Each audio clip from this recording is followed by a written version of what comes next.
Yo, yo, yo. What up, my peoples? What's going on? Happy flippin' Friday. It's Friday, baby. We made it. You made it.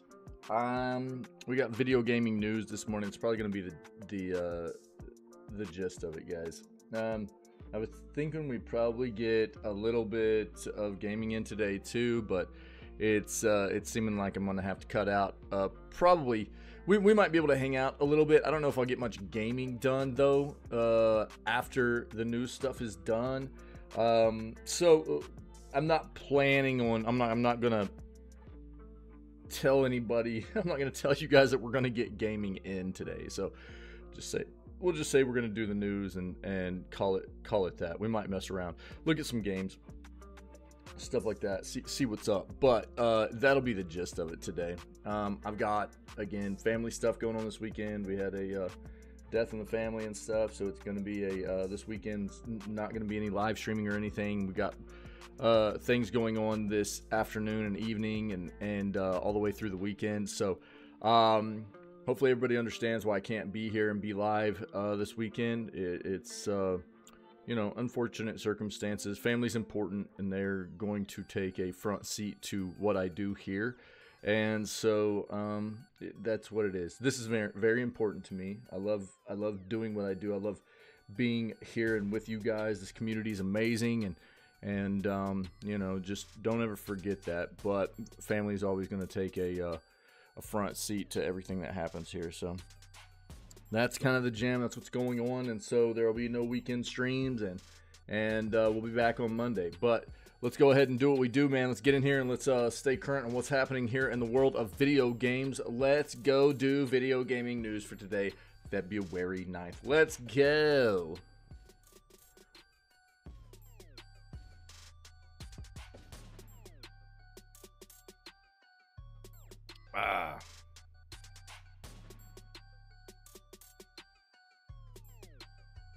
Jeez, that's rough.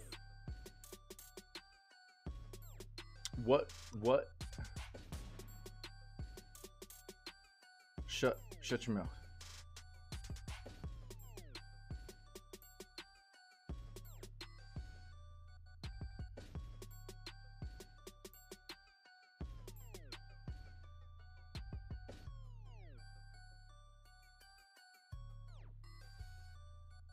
Who is this?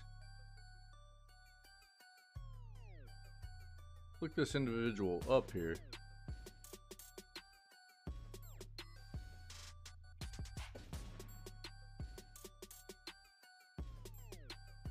I can't type apparently.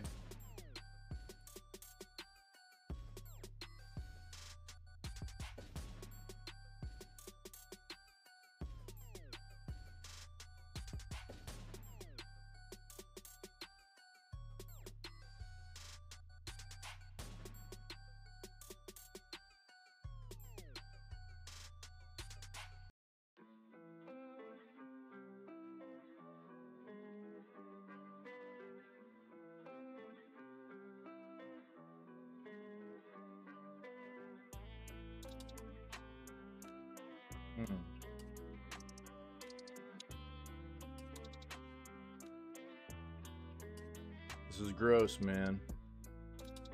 They didn't say what games he's behind, though.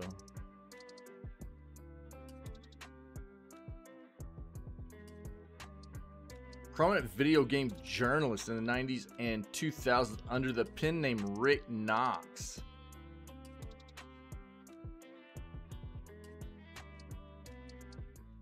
It's a gross world out there, dude.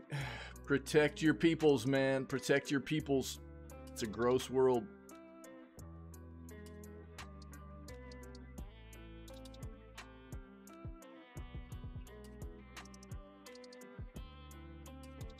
RDR2 has officially become the 7th best-selling video game of all time. That's awesome.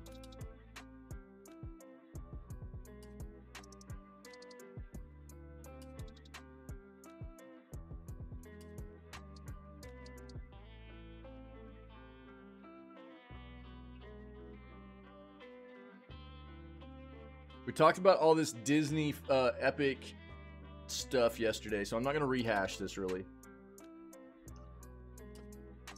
Until we get more official news on what exactly we should be expecting from this collaboration and this investment that Disney has put into Epic, I'm not going to dive into it anymore.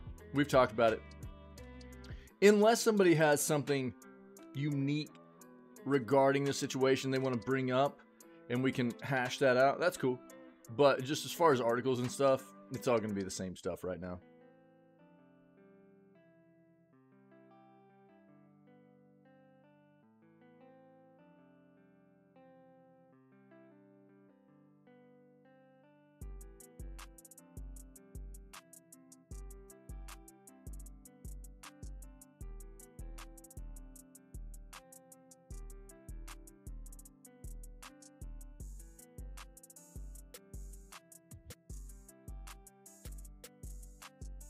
Video game company denies lawsuit claiming it steals virtual currency. Take-Two and 2K Games. Here we go.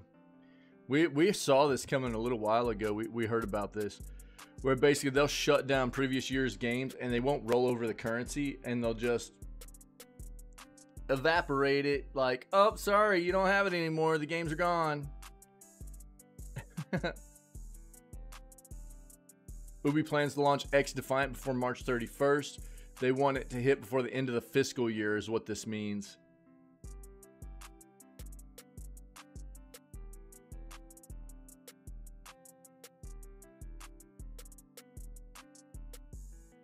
Oh yeah, I've got something.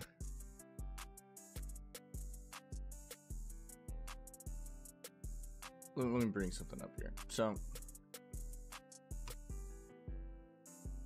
our buddy Tinwin sent me something last night on Twitter. Look, man, I'm not, you guys know me, dude. I'm not a big tweeter, you know? That's not my jam, dude. It's not what I do. But Tinwin did send me something, and you know, I know that the reason Tinwin sent it to me was because of how gross this is. We've talked about foam stars. I'm gonna bring this up, but look, what was also disgusting was what they were trying to do here was put this into relation to what you could get for the same price as what like a cosmetic set would cost in the new Foam Stars game, right? But at the same time, the reason I had to reply to this tweet was because they're also promoting, at the same time, they're promoting the Yakuza collection, who the developer RGG and the publisher Sega just paywalled New Game Plus for the new Like a Dragon Infinite Wealth game. So not only is this disgusting, but this also should not be something that's promoted or supported right now. These two companies behind the Yakuza games should absolutely not be supported. You can see my reply down here. You're trying to like make a point, but you should have made a point with a better supported companies, right? What they're trying to get you to support is companies that are trying to get you to pay for things that are should be naturally integrated in games, and you shouldn't be making people pay for it. Both are gross. Both are gross. So we'll talk about that in a little bit. Davey, what up? Yo, what's up, man? Hey, man, I appreciate it, dude. Yeah, thanks, man. Thanks. Yeah, appreciate it. That's life, dude. It happens. You know, I mean, yeah, I appreciate it. It's never easy. Bob had a nice long life, man. And it's you can't be real mad about that. You know what I mean?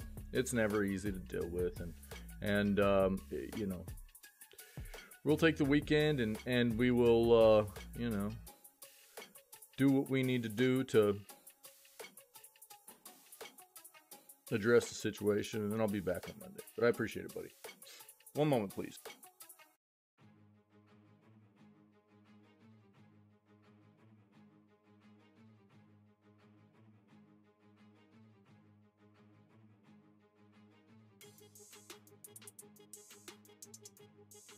How have you been, Davey? How's the injury doing and everything, buddy?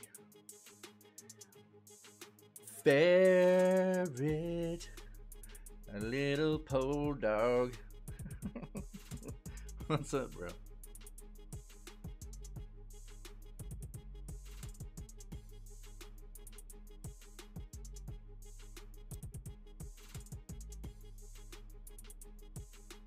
Yeah, absolutely. The thing that's funny is everybody kind of has their thing, you know what I mean? Most of the time people have something. They have some way that they like to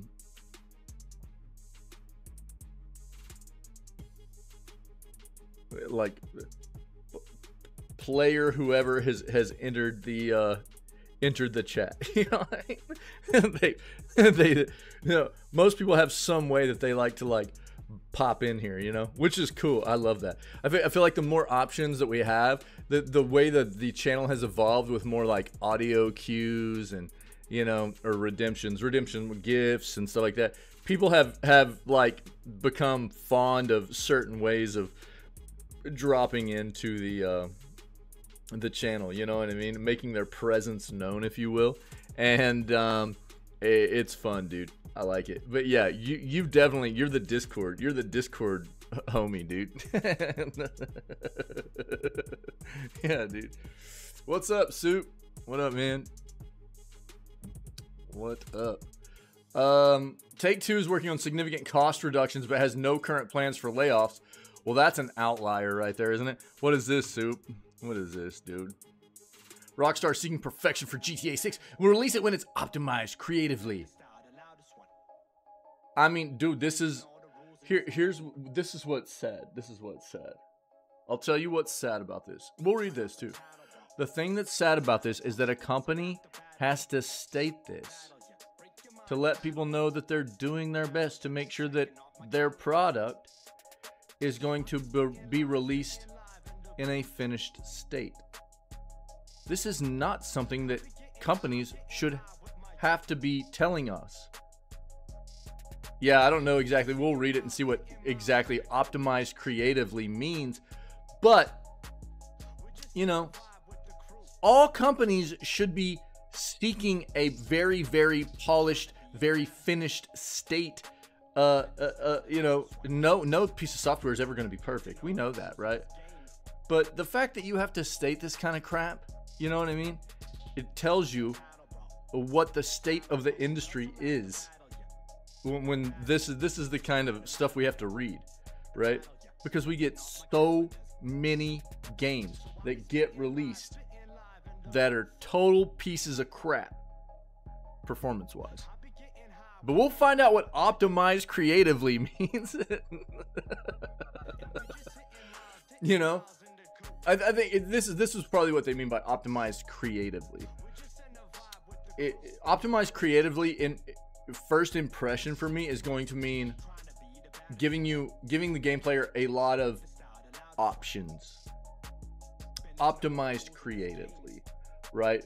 Whether it be visual options, input options, you name it, you know what I mean?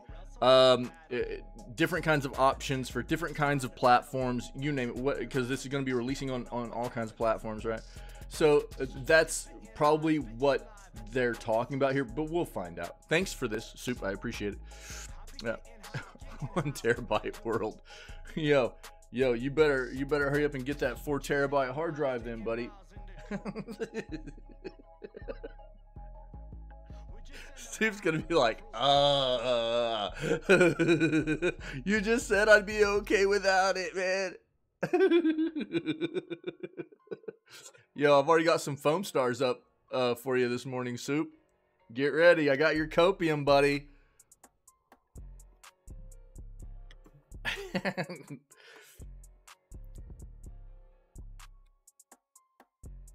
Mullet Mad Jack is extremely my kind of unbridled FPS chaos. Please don't. Oh, yo.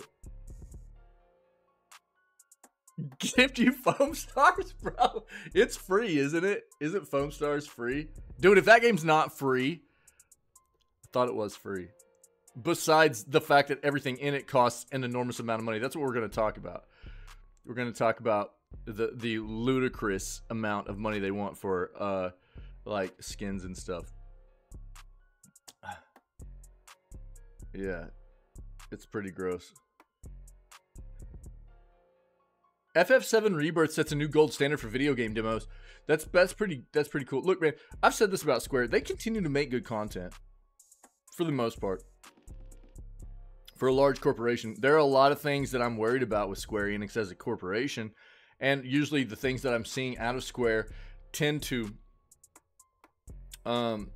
indicate that products will start faltering and suffering quality-wise, but they're still doing it, dude. Yeah, Foam Stars, dude. It's just a wannabe Splatoon game from PlayStation and Square Enix, and it looks absolutely, it's riddled with AI. It looks just disgusting, dude. Earnings cut. Wait, where? No, I'm not clicking on that. I'm not clicking on this, dude. What? No. This is clickbait, Doug. There's no date in here, bro. This is clickbait, Soup. You want me to prove it? I'll prove it to you. I'll prove it to you, bro. Clickbait. Could arrive sooner than expected. Look, dude, this is clickbait. Could is your keyword. Still don't have a firm answer.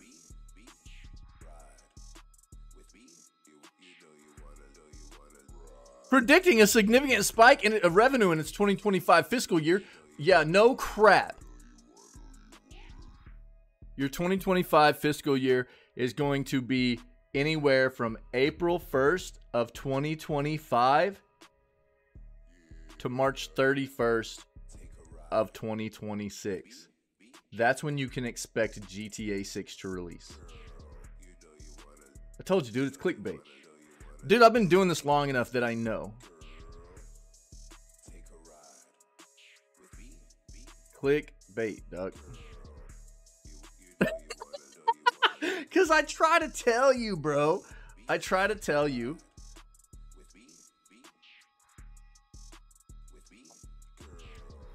And look, I told you in the first place, if you really thought that GTA 6 was going to release at the beginning of 2025, you needed to be prepared for the fact that it wouldn't. You know? You needed to be prepared for the fact that even if it's going to be on time, it's probably not going to be at the very beginning of the year. It's probably going to be somewhere, you know, a little bit later than that. Barring any setbacks. I know you're super hyped about it, dude. And I hope you love it, bro. I hope it's great, and I hope you love it. I really do. But you just got to be prepared for the fact that it's going to be probably about a year and a half from now. Prepare for that. Yeah, fair. We talked about that yesterday. We talked about this yesterday, dude. Yep. Yep. Thanks, buddy. Talked about all that yesterday. That's what I was just saying just a second ago, probably right before you hopped in here. Look, I fleshed out the entire Disney Epic stuff yesterday. And, you know, ultimately, unless anybody has something specific that they want to hash out about that situation, then by all means, let's talk about it. But you know, I gave my interpretations of it. We read an entire article about it yesterday. It's significant. There are a lot of potential implications. There's not going to be anything real new right now until we get more, because yeah. I mean, because what this is gonna do, that's what I was saying yesterday. So now what Disney's gonna be doing, and I said this, you know, without explicitly saying it in the article, my expectation was they're going to be putting all of their games on Epic, right? That's where you're gonna access all of Disney's stuff. Yeah. So it's like, Now wait, they shut down their gaming division. That's what that article says in its entirety. They shut down their gaming division.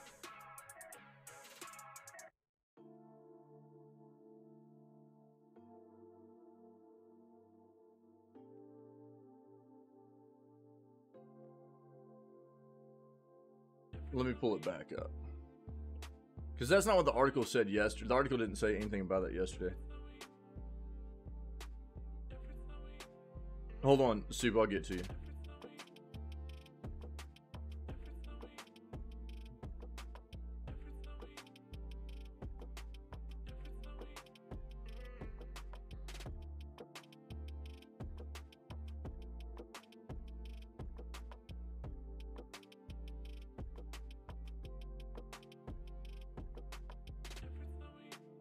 Oh, I haven't heard that.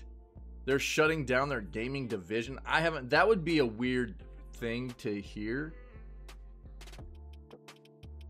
Which, honestly, that wouldn't make a whole lot of sense. Why would they shut down their entire gaming division at Disney whenever they're investing $1.5 billion in an entire gaming platform?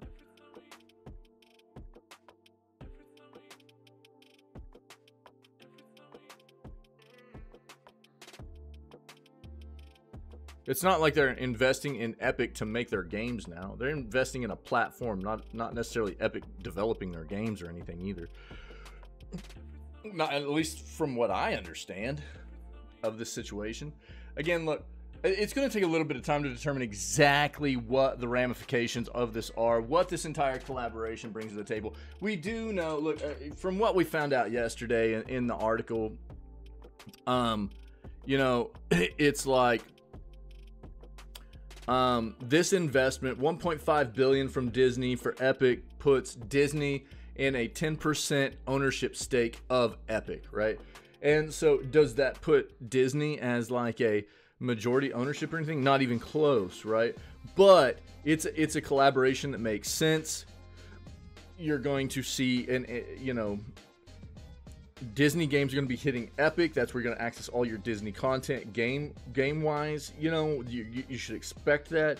You should expect a lot more Disney collaborations within the Epic universes, the Epic multiverse. It's actually, they call it the Fortnite multiverse or whatever, but same thing.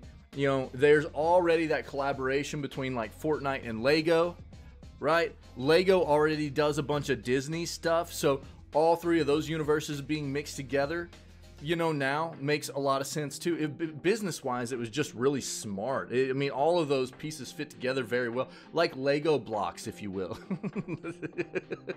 So, I mean, I hashed it out. Here's the thing. Like I said, I don't see a whole lot of point in diving back into a bunch of these articles. This is the type of news thing. It's big news. But it's the type of thing where we're going to see it day on end right now, where it's just going to be a bunch of news outlets talking about the same thing and trying to continue to get clicks off of it, where I will dive more into it when we have more details about what exactly they're going to be bringing to the table in this collaboration. Not just default speculation and you know, it's an investment. We get that. We know in large part what that'll mean. When we get more definitive news, we'll dive into it further. If anybody has anything specifically they want to talk about, what, you know, regarding the situation, I'm all about it. That's fine. But as far as like diving into more articles, most of them are going to be just about the same exact thing, you know.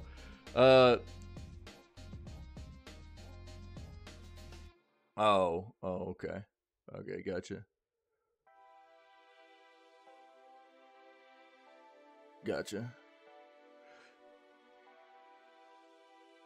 That kind of rings a bell, yeah. It kind of rings a bell, but I don't. That's been a while, man. I would have to research that and everything. It's been a decade ago. You know what I mean? I was really busy back then too. I'd have to refresh myself. So the heck is a 2025 fiscal year, dude? We've talked about fiscal year so much, Soup.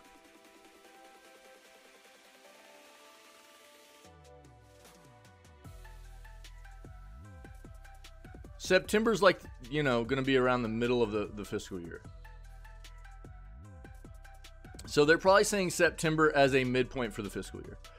Your fiscal year is going to be what many industries around the world run on a fiscal year, meaning that's the year long, the 365 days that they count their numbers for. All their business numbers, revenue, profit, costs, all the statistics, the numbers analysis, the breakdowns of everything. That's their yearly fiscal year, right? It's usually something outside of what you would experience from the calendar year. What's your calendar year? Your calendar year obviously runs from January 1st through December 31st, right? That's considered your calendar year, right? Most industries run on a weird kind of fiscal year that doesn't run in parallel or coincide with the calendar year. The gaming industry's fiscal year runs from April 1st of every year to March 31st of the following year. So, like right now, we're still in 2023's fiscal year for the gaming industry, for as far as business is concerned. It'll run through March 31st of this year. You following me? So until March 31st, we're still counting numbers for 2023's fiscal year as far as business is concerned for the gaming industry. Then, as soon as April 1st hits, it'll be the beginning of 2024's fiscal year. So when they're talking about 2025's fiscal year, they're talking about April 1st of 2025 through March 31st of 2026. That's a 365-day window of when you can expect GTA 6 to release. April 1st of 2025 through March 31st of 2026. That's your window.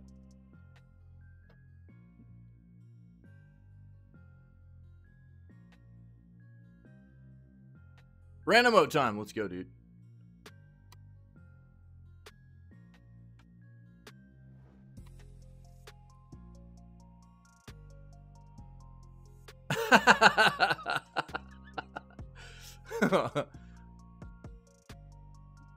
Nice.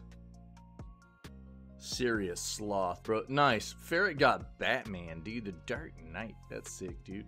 All right, let's see what else we got.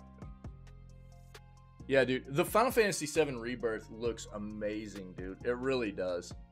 I mean, if there was ever a game that got me close to buying into PlayStation, you know, over the recent generations and years, it was FF7 Remake. And Rebirth looks fantastic.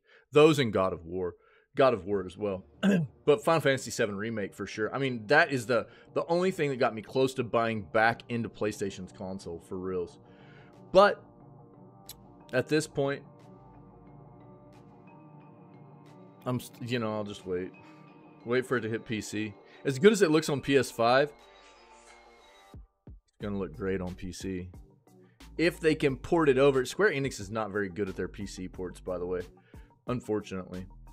It took them well over a year to get Final Fantasy VII Remake integrated, done correctly after release, fixed and everything. Felt bad.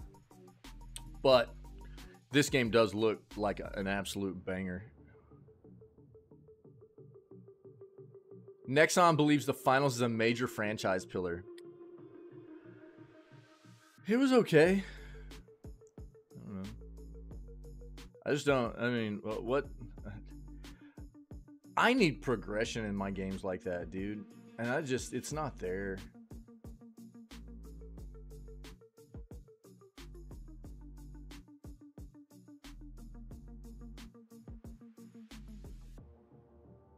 Have to be a lot more than that Final Fantasy to get me back. Yeah.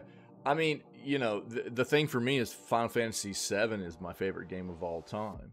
So I get the feels, dude. You know, and you know, whenever Final Fantasy VII Remake was first announced and everything, dude, I felt the hype. I felt that hype that I don't normally feel anymore. Very rarely, anyways. I remember feeling it, dude, and being like, "Ooh, man." Never say never, bro. And see, that's what I'm saying. You know, for like, yeah, if they did like FF6, bro, you might be enticed. You know, and that's where I was. I mean, I didn't budge. I didn't budge and buy one, but it was enticing. You know, I was like, oh my god, Final Fantasy VII Remake. I was like drooling. You know, I was like, oh man, do I buy back into PlayStation? And I held off. Yeah, I held off because I was pretty sure it would come to PC. Yeah. Well, I mean, they've already said that, you know, we read that article the other day about Final Fantasy 3 or 6, whatever you want to call it. And remaking that and how long it would take them, you know. They're saying it would take a significant amount more time to remake that game than it even would what they've done with Final Fantasy 7 right now, you know. I say do it. I say do it, please. I would especially like to see Square do it before they fall any further away from you know, the company being what I fell in love with. They're still making good content right now, and there's just been a lot of things I've seen out of Square that really concerns me, and I'm afraid that their content's going to start lacking because of it. I'd rather see them do it now than try to do it later to try and save themselves, you know, and it be not as good. You know what I mean? We've seen a lot of companies try to do that thing where they start faltering, they're not doing too great, and then they try and rush out a game that they know people will buy because of what it is, and they didn't do a great job on it. I would hate to see them do that. Oh, don't say that, bro. Look, dude, Square's already pushing. They've been very. That's what I'm saying, dude. You're Kappa-ing there, right? But the reality of the situation is Square Enix has been very, very open and adamant about the fact that they are incorporating AI to the fullest, right? And so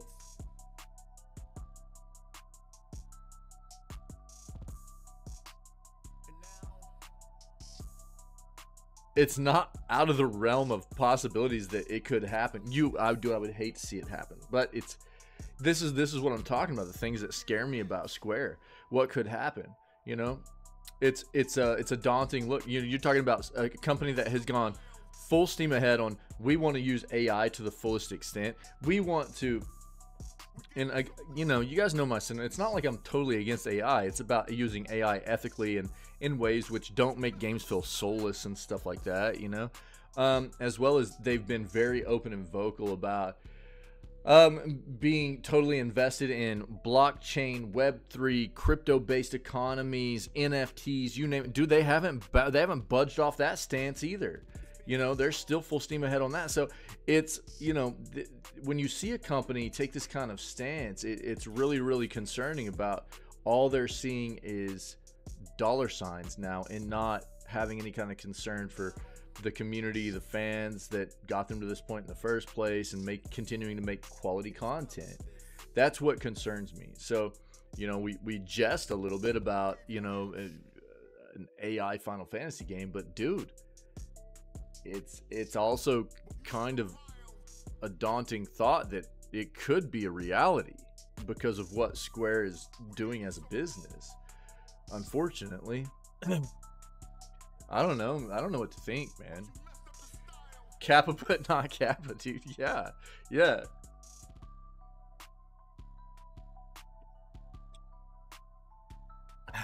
Soup. Gross, bro.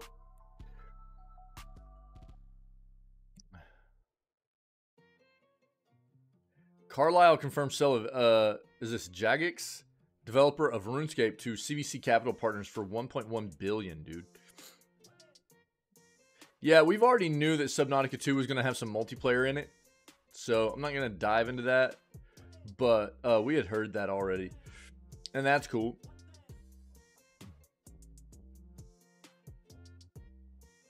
Here's the problem, Sue. You go, boost game development so I don't have to wait till 2040. This is already a problem. It's been a problem. Even without AI, this has been a problem in the game industry. Push out games as fast as possible and let the quality of the game suffer. That's only going to be exacerbated with AI. You're literally talking about exacerbating an issue that's already been a huge problem in the games industry. Push out games as fast as possible and let quality suffer. You're literally talking about exacerbating an issue that's already plagued the industry for years on end. I know you're jesting a little bit, but it's the truth. And AI is not going to make that better, dude. On most fronts.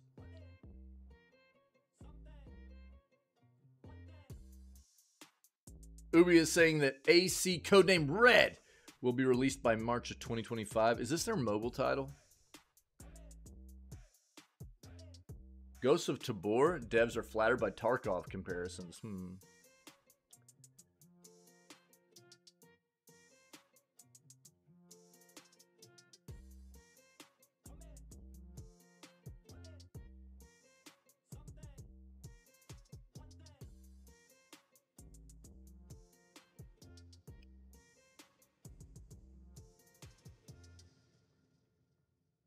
Yeah, I don't know. I don't think that, like,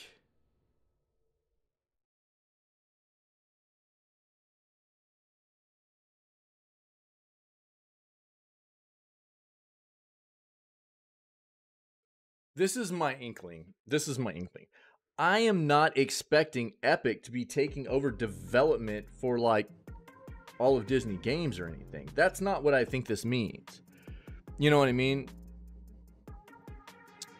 And so I doubt it. You know what I mean? I seriously doubt it. There could be, you know. But I mean,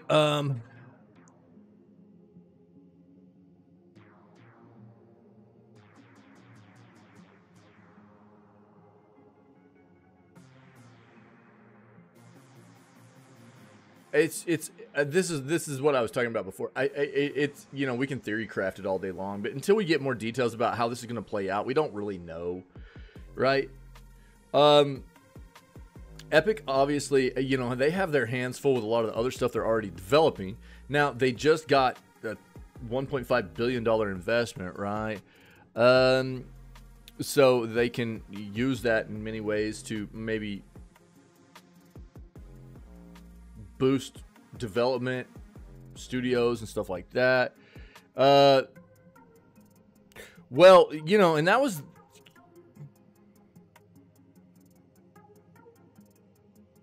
you know, I would say I see more of in the at least near future them trying to become an equal partner in Epic rather than the outright ownership. You know what I mean? I don't know that Tim Sweeney allows them to just buy out, right? God.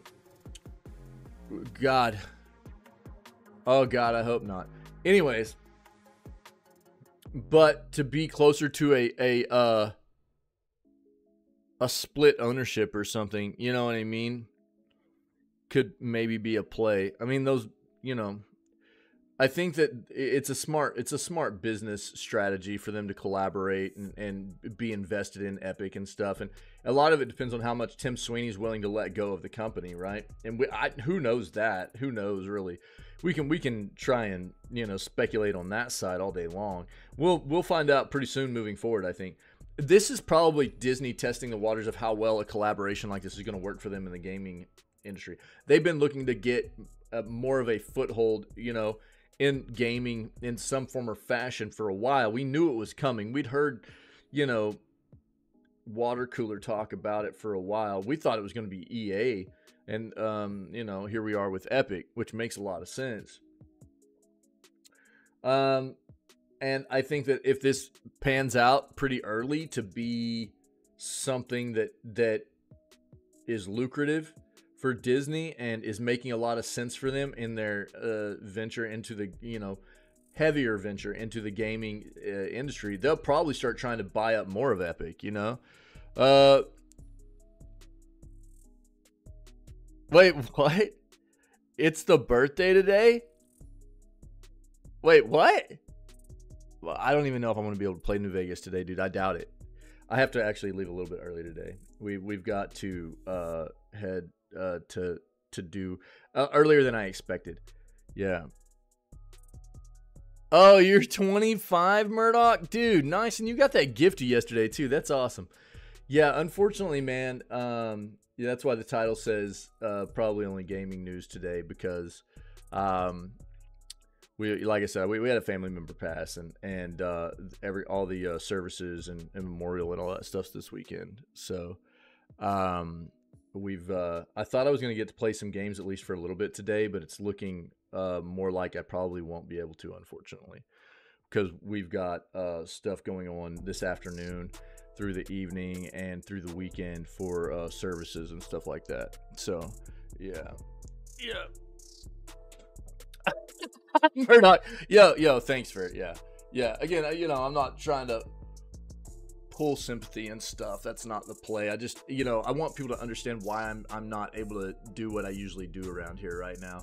It feels, you know, I feel bad about it. I try to be very consistent in what I do. I like being here with you guys. I like, you know, I love what I do, dude. I love being here. I love hanging out. You guys are my friends, dude. I love hanging out with you all the time. And whenever things like this happen, it always feels weird for me not to be able to be here. So trying to explain that I'm not just taking time off for no reason, you know, is important to me. So, but happy flipping birthday, Murdoch. Dude, that's amazing, dude. That's great, man. You got any plans for the birthday celebration, bro? But the whole Disney thing, I mean, there's so much that could happen. There's so much that we still have to find out about the way they're going to address this situation moving forward. There's quite possibly. Oh yeah, Ferret, nice, dude.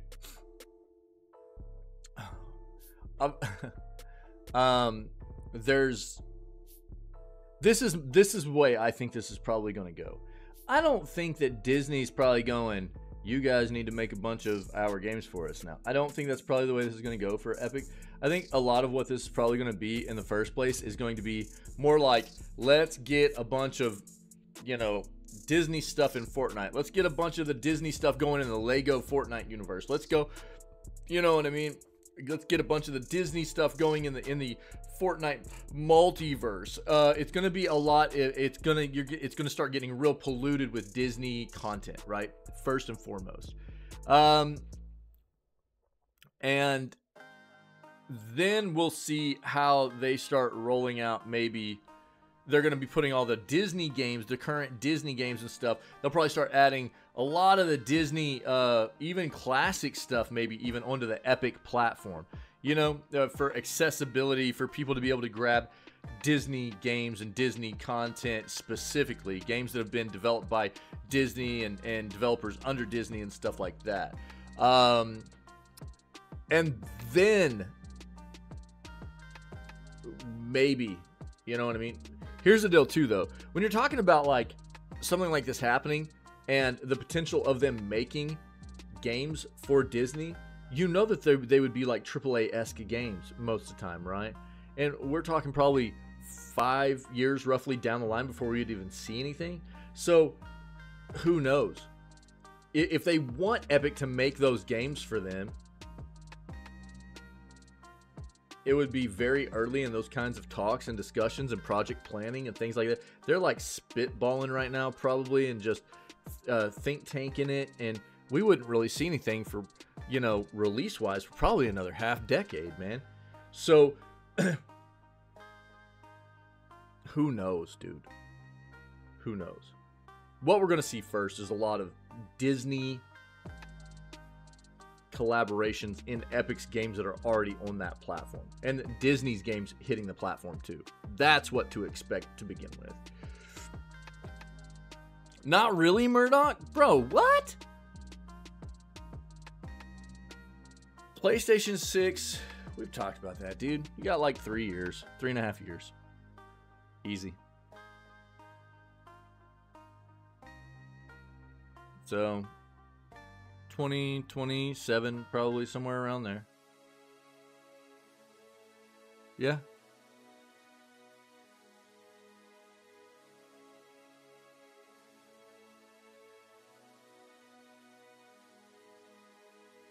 Not based on the usual timeline. I mean, PlayStation 5 released in November of 2020, right? So the baseline, roughly, time frame for turnover of consoles is average of about 7 years. 7 years would be November of 2027, dude. Now, is that definitive? No, it's just something to go off of. It could be 2028. It could be 2029. Look how long Nintendo pushed out the Switch. You know what I mean? It just depends on how the company wants to address it. But if you go off the average time frame of how long consoles turn over, you know, that's how it works.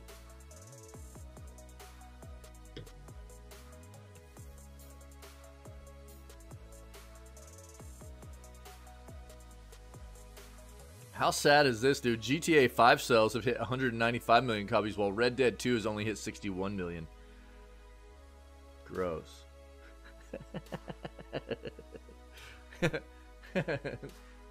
How gross is that, dude?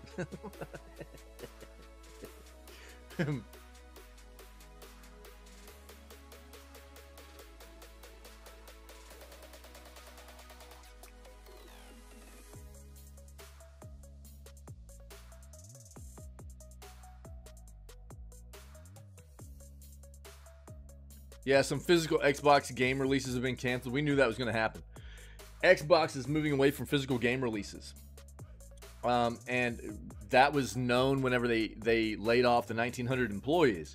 So that shouldn't be a surprise. Ooh. The next Nintendo console reveal is set for March. That doesn't mean release. That doesn't mean release. Right? They're talking about a reveal. Likely a partner direct. Let's see what that says. Again, I'm not suspecting that the Nintendo console is going to actually release for consumers until late summer or sometime in the fall autumn time frame. But I'm not positive either. That's what I've been suspecting over about the past year. We'll see though. Hurry! Don't buy PlayStation Portal at all because it's a big scam.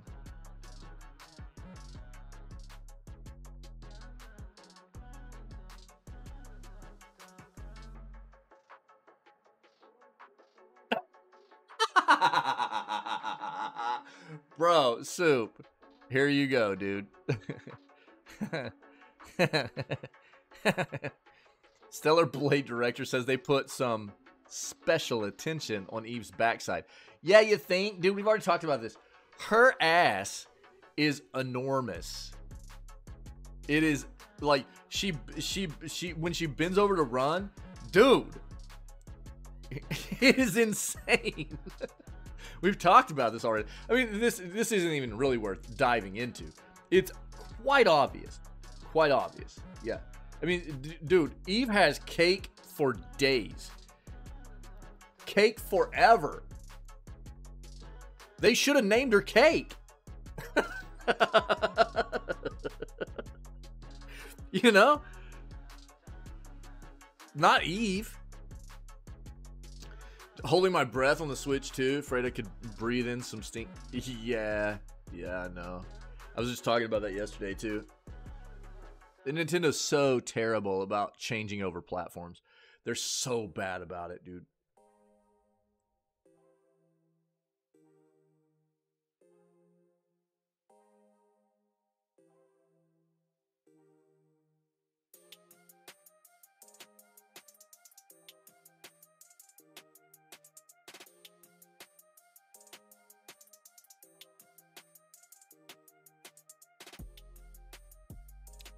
Oh, shut up, bro. No way.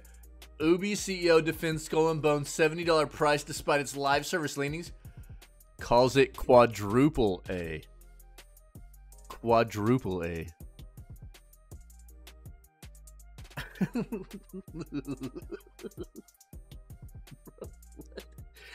Bro, who is this? Who is this? Bro.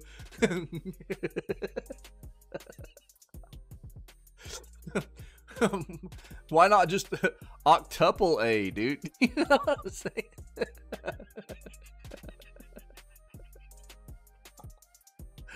What?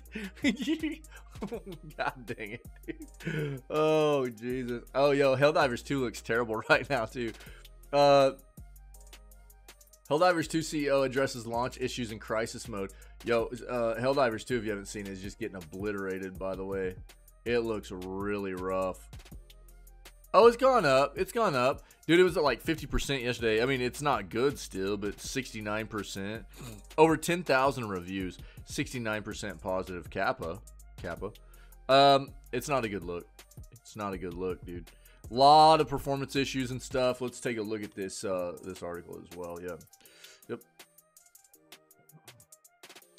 Subnautica 2 clarifies games as a service announcement. Oh no.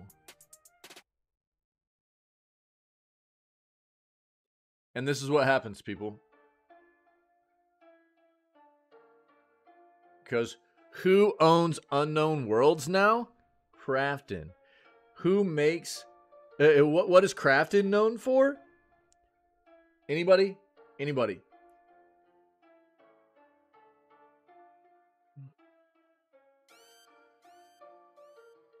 Krafton's most popular game.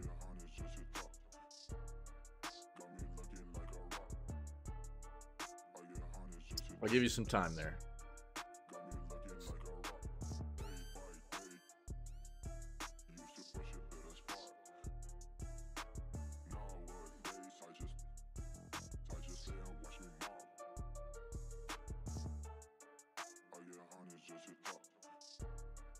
Crazy Taxi leak reveals rumored release window. They make PUBG. This is what happens when your studios you fall in love with. Tic-tac-toe? What up, Sight? We'd be better off if they did. This is what happens when your studios you fall in love with sell out to bigger studios, though. You know? We see it all the time. Man, that thumb face is just terrifying, isn't it? God. What's up, Sai?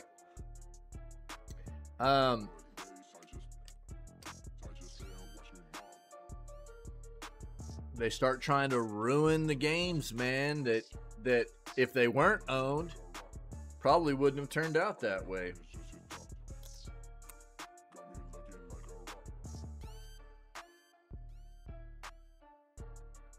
Feels bad. It does smell like that, doesn't it?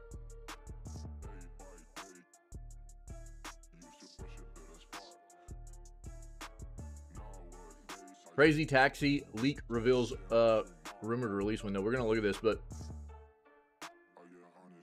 again, nobody should be supporting Sega right now. Sega's starting to paywall New Game Plus in games. That's unacceptable. That absolutely should not be allowed. Nobody should be supporting Sega right now. It's being done in the new Infinite Wealth game, Like a Dragon Infinite Wealth. So RGG, the developer, and Sega should absolutely be boycotted. There's no, and look, I'm going to talk about it. So actually, we should probably do, where's this Crazy Taxi stuff? And we'll put it before the, we'll do it like that, I guess.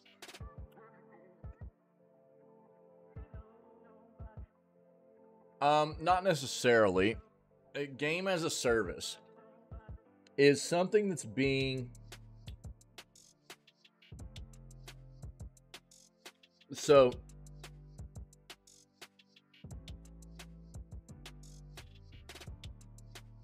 I mean, obviously you're familiar with like software as a service, right, Ferret? So in the games industry, we're starting to see this term, games as a service, right? And quite often what it's referring to is more of not that you don't own the software necessarily, but they're referring to it as a product that they are wanting to create as a long-standing, ongoing piece of software that you're going to be investing in for the long haul, right? So, like Suicide Squad: Kill the Justice League is being promoted as game as a service. WB, who is the publisher behind Suicide Squad, has said, basically like Destiny 2, yeah, right? So basically anything that could be like a live service game, that has continual, ongoing content, could be considered a game as a service in many fashions. A lot of developers are going to address, as they always have. It's kind of like a trend word, dude. You know what I mean? It's not like we haven't always had games as a service. It's just a trend word that's being used to refer to these titles now, right? You know how the gaming industry is, dude. They love their trend words and keywords and stuff, right? So, WB has been very adamant about how they're changing. Like, most of their titles coming out are going to be games as a service. Yeah. So, just like it doesn't mean that you won't outright own them, because they want you to pay for them up front too. That's the grossest part about it, right? So the most disgusting part about it is that, like, take Suicide Squad: Kill the Justice League, for example. That game came out at a AAA price tag for the base version, $70. If you wanted a deluxe version, you're going to pay $100 US. Then it's riddled with monetization. And that's what you can expect for most games that promote themselves as a game as a service. Is it's going to cost you a big price tag up front. Then it's going to cost you a bunch after the fact too with monetization, right? But they're promising you, quote unquote, promising that it's going to be a game they're going to continually update, bring you plenty of content, and that you'll want to be invested in for the long haul and stuff like that, right? Well, exactly, dude. Yeah, and that's the thing that people have to understand. I mean, that's the world of gaming nowadays, though, right? I mean, and hey, dude, to be fair, Nintendo does it to a lot of games that aren't even live service, right? So, they shut down servers for access of their titles all the time that aren't, online. So this is we've lived in this world for a long time, right? Where disappointed. Yeah. But you're absolutely correct, and obviously the better a title is, and the more player base that is there, especially for a longer period of time, the more likely it is to be a long-running title, right? But then you look at games too, like look at Payday 3, no single-player capability. Suicide Squad: Kill the Justice League, no single-player capability, So you buy the game, the only way you can play it is online, and if it doesn't pan out, the game's not good, and they could decide to quit supporting it, yeah, it's dead in the water. You can't even access it, right? People need to be hyper aware of this situation for sure. Absolutely. That's why whenever I talk about, like, whenever I was trying to educate people on a lot of the red flags I was seeing about Suicide Squad: Kill the Justice League and stuff, that's basically what I narrow it down to. You're talking about a game they're trying to sell you at a AAA price tag, and then it's riddled, just polluted with monetization, where they're trying to wring even more money out of you. That's unacceptable, dude. You're already paying a AAA price tag for that game. There's no way that it should either be what it should have been like a very, very, very low entry fee to buy that game, or it should have been free. And then you deal with the monetization in the game, right? Or you buy the game and you just, you know, the more you play it, the more you get. You grind stuff out. Yeah, we've seen free-to-play games do a very good job on these models. Like, take Warframe, for example. They do a great job on that. Great economy in the game. You don't have to pay anything. And they've been very lucrative for them. They've done it well. But a lot of companies don't understand this formula. They don't do well with it, right? It's pretty gross, man.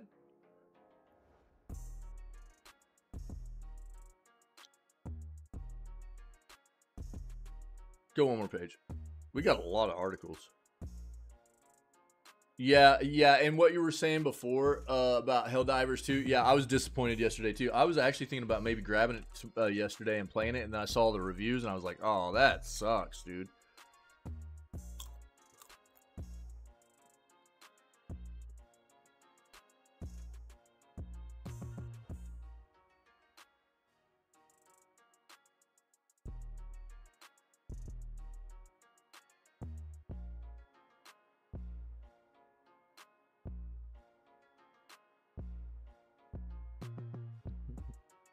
No matter what the Ubi CEO says about why Skull and Bones cost $70, because this is a game as a service, right? This is a game as a service at $70. No matter what they say about why this game might cost $70, you know why it costs $70? Because they put 12 to 14 years of development into this game, and they want to try to make us pay for the fact that their project planning and development process was balls. That's why.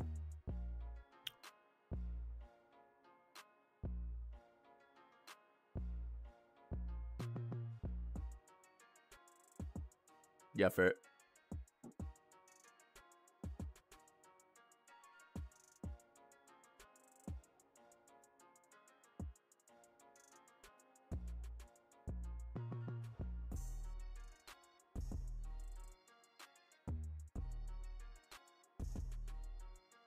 Yeah.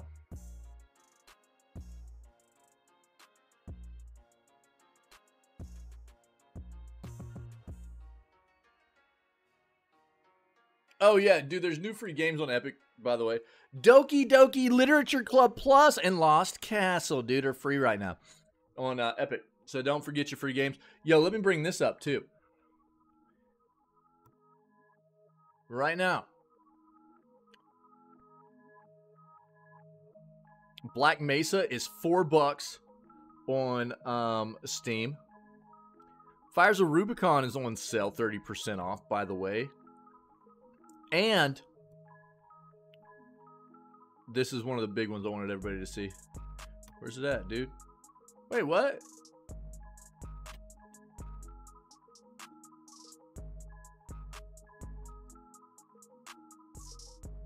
Lethal Company's on sale, man. Lethal Company is on sale. 30% off. This game is supposed to be a banger, dude. A lot of fun, co-op. Pinky's been playing the crap out of it. A lot of people have been loving this.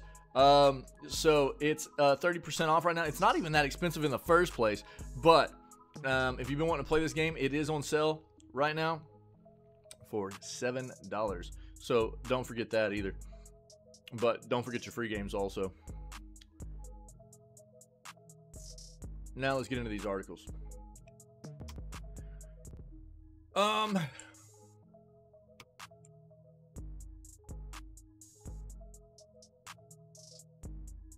Carlyle confirms sale of Jagex, a developer of RuneScape, to CVC Capital Partners in $1.1 billion deal. Carlyle sells successful video game developer Jagex, yeah.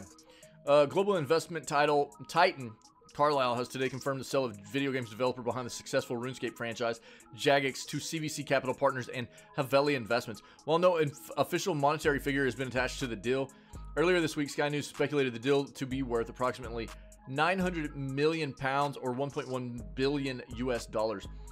The Washington, D.C. based private equity firm acquired Jagex in early 2021 in a deal estimated to be worth $530 million. Founded in 2000, staffed by over 700 individuals and based in Cambridge, while offering other titles, Jagex is most noted for its MMO RPG titled RuneScape. With over 300 million lifetime accounts created 2.4 million active subscribers, and 1+ million free-to-play users, Jagex says RuneScape is one of the most successful video games of its kind.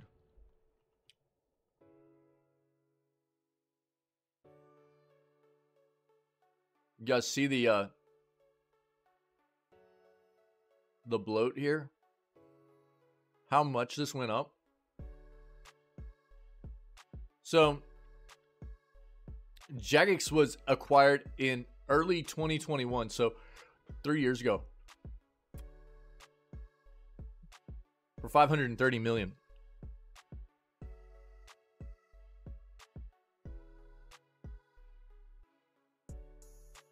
And now,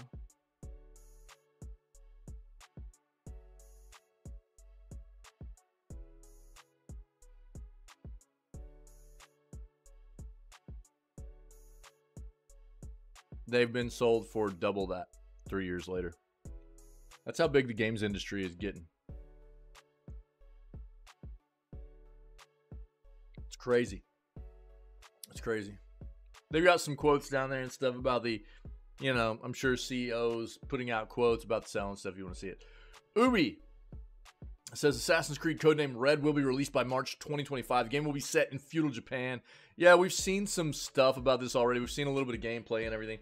Ubi just stated that the codename Red will be released by the end of March of next year. So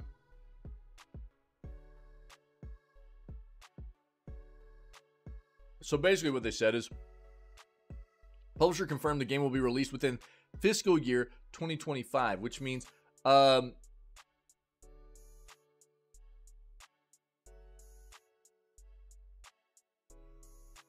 thought that this was fiscal year 2023. Am I tripping? I thought we were about to end fiscal year 2023. Did they get this wrong, or am I mixed up? Between April 2024 and March 2025.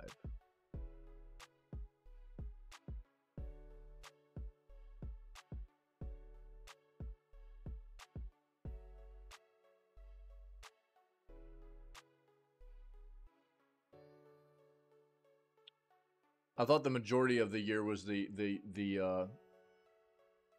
for the fiscal year was the year that it counted for, but I could be wrong.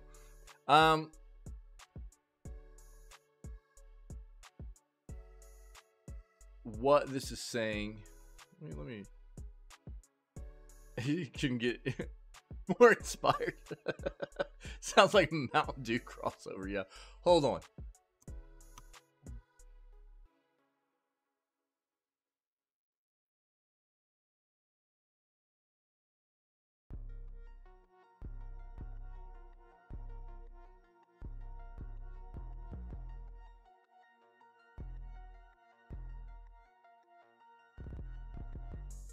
Catch me on the flip side, whip you like a riptide. Yeah, I like my hips wide. Yeah, everywhere I look, I see ballers popping the collars, hustling for dollars. I want to get this right. Never catch me snoozing in my Lambo cruising. No, I don't want no excuses. Give them some bruises. No one refuses. You better watch your back. We hustling. You better watch your back. We hustling. Yeah, I mean, I know the dates of each year, but like, what year are we in right now? Let's see this. You better watch your back. We hustling. Catch me on the flip side, whip you like a riptide. This is what always makes it hard. So like April 1st of 2008 to March 31st, 2009 would be, is that 2009's fiscal year or 2008's fiscal year? That's what I'm trying to figure out. Microsoft apparently runs on a different one though, but that would be tech. Xbox probably runs on the same gaming one. God dang, dude, I'm stun locked. Ow! I think I got it. We hustling. You better watch your back. We hustling. You better watch your back. We hustling. Catch me on the flip side, whip you like a riptide. Yeah, I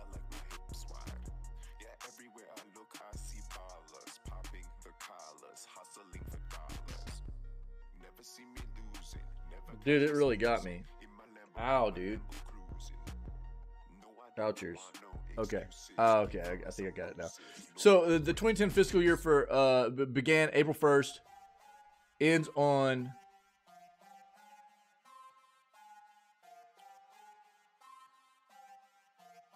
okay, yeah. So it's not the majority of the year is the fiscal year number. It's like 2010. So like right now it is, we will be ending 2024's fiscal year and beginning 2025's fiscal year. Interesting. I had it backwards. So the dates are obviously right, but that's interesting. Wait, what? What are you talking about, Soup? I was thinking that like this was going to be ending 2023's fiscal year, but apparently it's ending 2024's. That's good to know. I had that backwards or wrong. The more you know, I guess.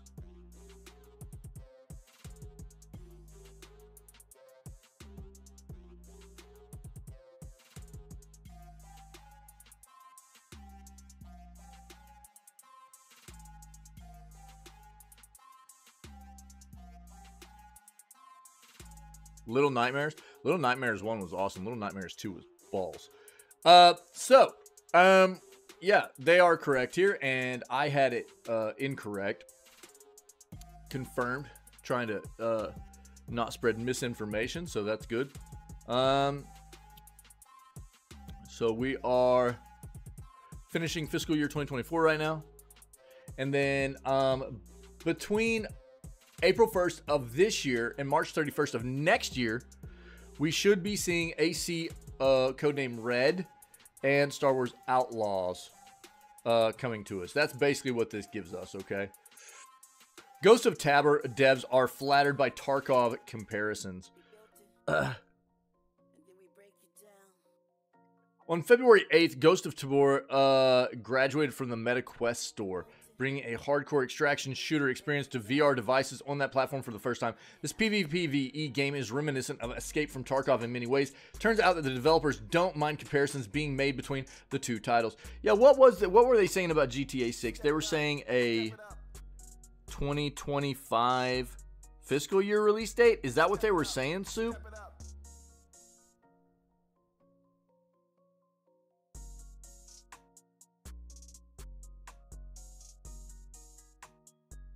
Yeah, if they're saying a 2025 fiscal year release date, then that means anywhere from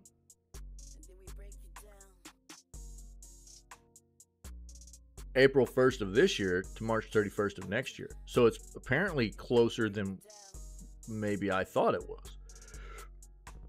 Yeah. Because I had the years slow on the fiscal dates. It's just, I guess it just didn't make sense to me that they're counting most of the, because most of your fiscal year, they're saying like 2020, like this is going to be ending 2024's fiscal year when most of the fiscal year was actually in 2023. That's what didn't make sense to me, but it is what it is, you know. Step it up. Step it up. On February 8th, Ghost of Tabor graduated to the MetaQuest store, bringing a hardcore, but it does end in 2024. So, you know, yeah, that makes sense too. Extraction shooter experience to VR devices on that platform for the first time. This PvPvE game is reminiscent of Escape from Tarkov in many ways, but it turns out the developers don't mind comparisons being made between the two titles. Tarkov is arguably the leader in the extraction shooter space and has worked hard to spearhead the popularization of the genre over the last few years. Ghost of Tabor offers something different in a VR environment rooted in realism, but fundamentally it's all the same thing. I caught up with the game's publisher Beyond Frames to see what they thought about the similarities. Is Ghost of Tabor essentially Tarkov VR? On Steam, Ghost of Tabor was released almost a year ago. In that time, it has racked up thousands of positive reviews developed by Combat Waffle Studios. Ghost of Tabor offers VR-based players an immersive and hyper-realistic experience, complete with looting, combat, healing, and navigation mechanics. Let's see this. I don't think I've seen this game. I'll turn off the music real quick. Don't believe it yet. my friend. Step it up. Step it up. Welcome to Tabor, a place shadowed by the echoes of a world long gone. Here, survival comes with a heavy toll. I both tasted victory and suffered defeat. Watched as my spoils slipped through my fingers like sand. One truth became painfully clear. Learn this lesson well, soldier. Trust no one.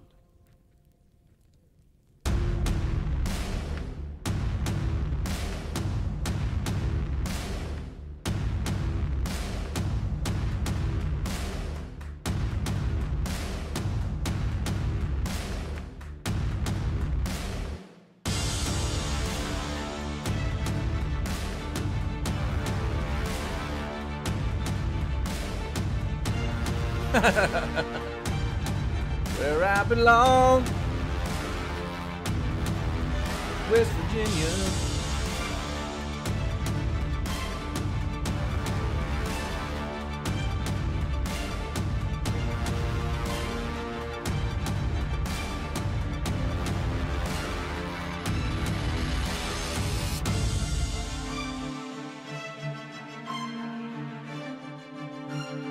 Interesting.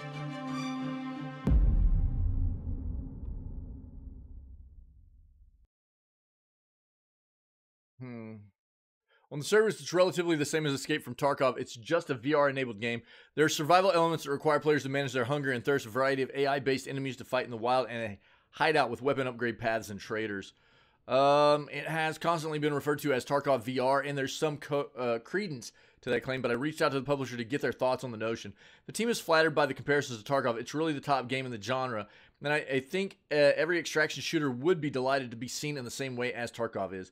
That being said, Tarkov doesn't offer the type of immersion that VR can offer. Weapon realism is off the charts in Ghosts of Tabor, with reloading and operation closely mirroring real-life counterparts. If Battlestate ever wants to talk about making Tarkov VR, they'd be more than happy to take that call. Ghosts of Tabor's recent graduation on MetaQuest, it's now available for users on Quest 2, 3, and Pro, where it runs natively and fully optimized for the platform.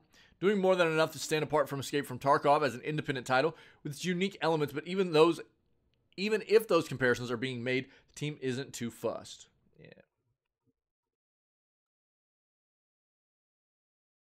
Interesting. I hadn't really seen that yet. If you guys are interested for some VR stuff, soup, that meta Quest copium, dude. Gaming Leaker claims the Switch 2 reveal set for March. Next direct likely partner direct. Nate Drake from the Reset Era forums said on his recent podcast about all things Nintendo that the company will be revealing the successor to the Switch in March. His comments were also backed up by another leaker, Necro Philippe, who tweeted, "I see that Team March will win after all because of the reveal in March." Nate Drake claims the next Nintendo Direct will be a partner direct, which focuses on third-party games coming to the Switch family of systems. Nintendo has yet to announce a successor to the popular Switch. Yeah, okay. So, again, this is not going to be a release. This is going to be a reveal, you know? So, there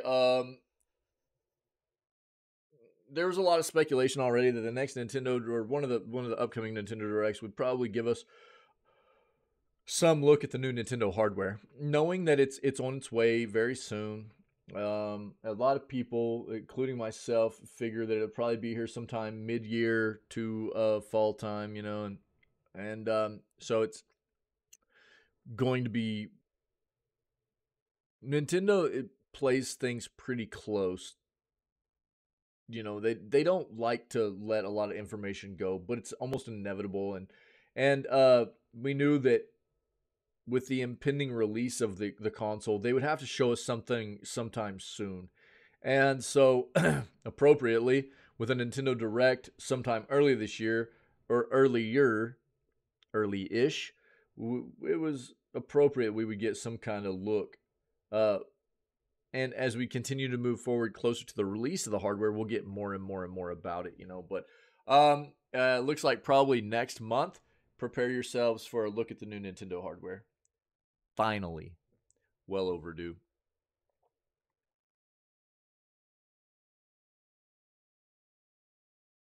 That's the way it always goes, though, Soup. It usually breaks down like this. You'll get like Xbox in towards the end of January. You'll get PlayStation right after that, and then Nintendo follow that up sometime soon. It always happens like that. Every year is very cyclical, dude. It's very cyclical. To begin the year, there's the main console players have their stuff. It's just kind of the way it works. Ubisoft CEO defends Skull and Bones $70 price despite its live service leanings, calls it quadruple A. Isn't that too early? Why would that be too early? What do you mean? When did the Switch release?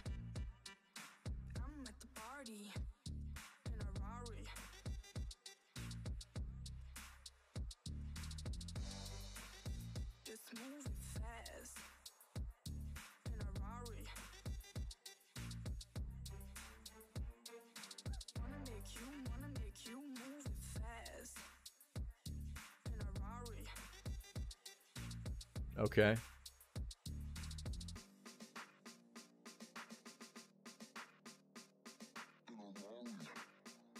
Okay.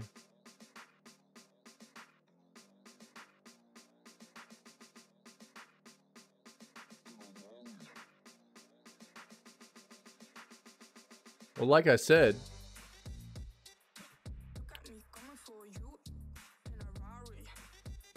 March 2025 for what?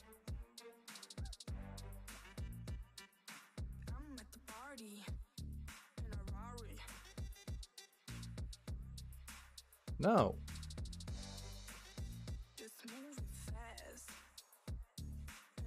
That's what I'm saying. We're getting the reveal now. The hardware is probably still going to release. It is sometime late summer into the fall period, so that they can have it out by the time the holiday sales roll around.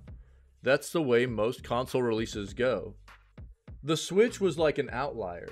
They released the Switch in a time period where it didn't really align with the way most console releases go. But still, why would it make it too early? I don't understand.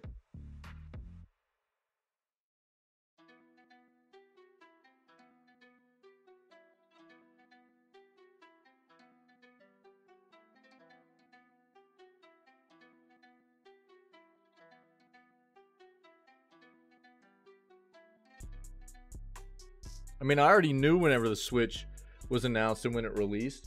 I was just trying to give you a look at, if why would March announcement reveal for a console be too early if Nintendo's previous hardware had actually released in that month? You know what I mean? I don't understand.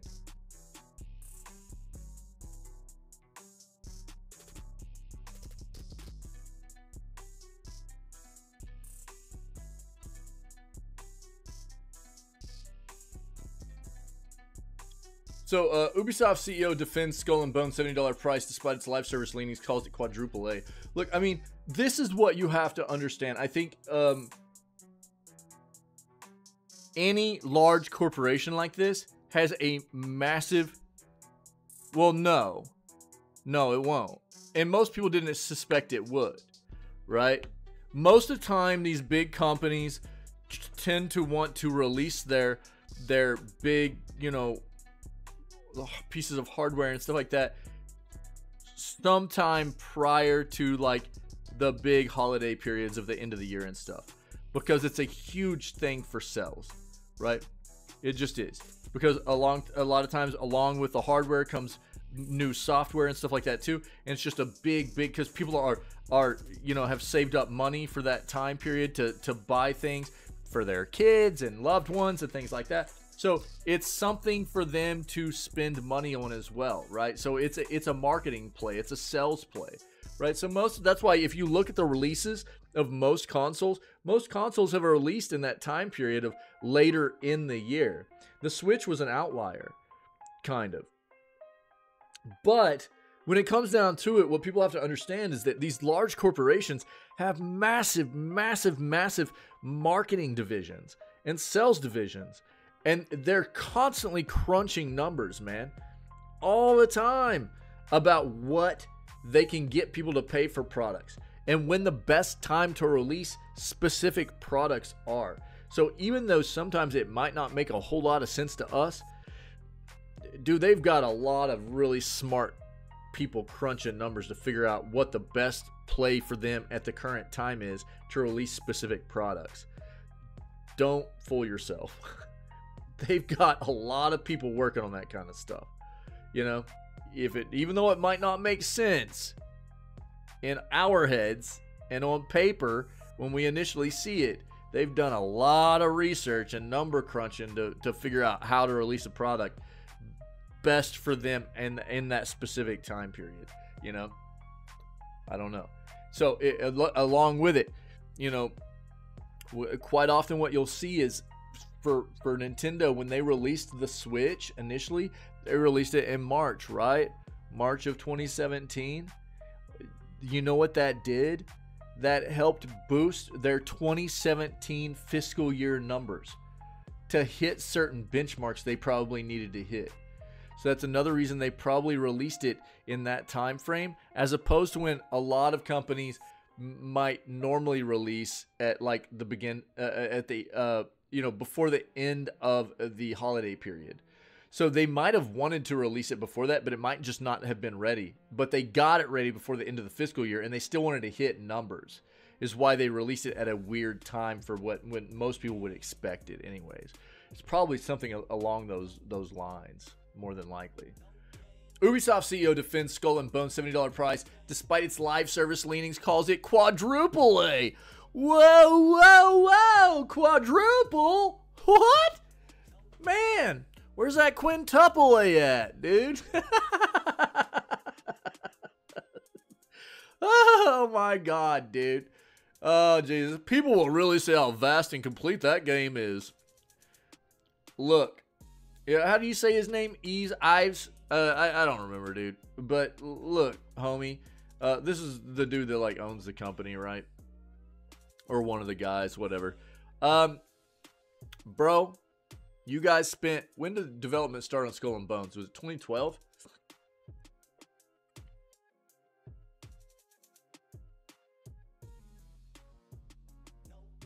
$2013. You guys have been working on this game for 11 years. 11 years. It's still not released yet, by the way. It's in a testing phase for beta access. It's still not full released. I will not believe this game is going to release until it actually finally does, because it's been delayed roughly close to 10 times now. So, dude, this game should be vast and beyond complete at an 11-year development process, okay? We're talking about an insane amount of time to get a game completed. And honestly, it's probably not going to be all that good. I cannot recommend enough that people just hold off, be very, very careful about this game, and wait until reviews come out to find out what this game is going to be like. Because it has had a very, very tumultuous development process. It's been riddled with issues, and it has had so many indicators that it is quite probably going to be subpar product, that you should just wait. Just wait and see what reviews are before you decide to buy into this on release or pre-order, to potentially save yourself a little bit of buyer's remorse here, okay? So, Ubisoft co-founder and CEO has defended the $70 price tag for Skull and Bones, calling it a quadrupled A game. Oh my God. During a Q&A session as part of the conference call discussing Ubisoft's Q3 sales for its fiscal year, one caller pointed out that Skull and Bones now appears to be taking more live service, a more live service approach. The game's one-year roadmap was recently published, for example. The caller asked why Ubi was insisting on charging $70 for the game and potentially limiting the size of its player base, suggesting a free-to-play model may better suit the live service mechanics, give it a better chance of building a community. This is also a huge issue behind something like Suicide Squad. I keep saying this, dude. Any game that presents itself as a game as a service, a live service game, has that kind of premise built around what the game is offering, and then you're trying to sell the game as a AAA price tag kind of game. I said this about Exo Primal. You know, there's a lot of this kind of crap happening. You should just stay away from it. It's disgusting to see. It's terrible to watch. You know, you're buying a game at a AAA price tag and then getting just the game's polluted with monetization. It's so gross to see. So Guillemot replied with an assertion that Skull and Bones deserves to be a full-price game because of its skill. You probably don't even know crap about what's in this game. You will see that Skull and Bones is a fully fledged game, he said. It's a very big game. We feel that people will really see how vast and complete the game is.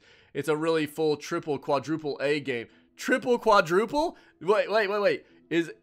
What is that? Is that like a 12A game? Is that triple, quadruple that will deliver in the long run?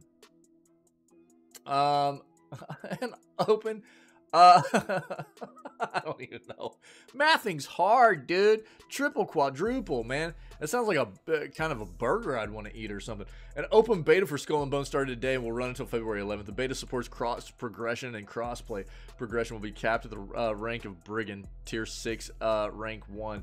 Carry over to the full game.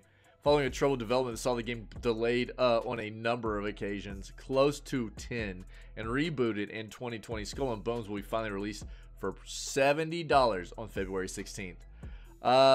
Oh, and here you go. You can be a final beta tester if you decide to fork over $100.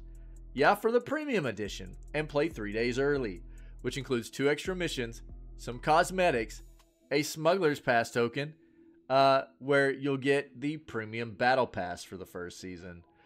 Blah! Yo, people gotta quit buying into this kind of crap, dude. Yo, Grim, what up, dude? How you doing? Happy Friday, man. Although Skull and Bones is finally nearing its release, its long-running development problems have shown no signs of abating. A Kotaku report in September said the game had lost its third creative director, Elizabeth Pellin, who had been responsible for rebooting the project after its initial 2018 release target was missed. Yeah. Yep. Xbox 720, Dad. What is this? What is this, bro? Wait, hold on.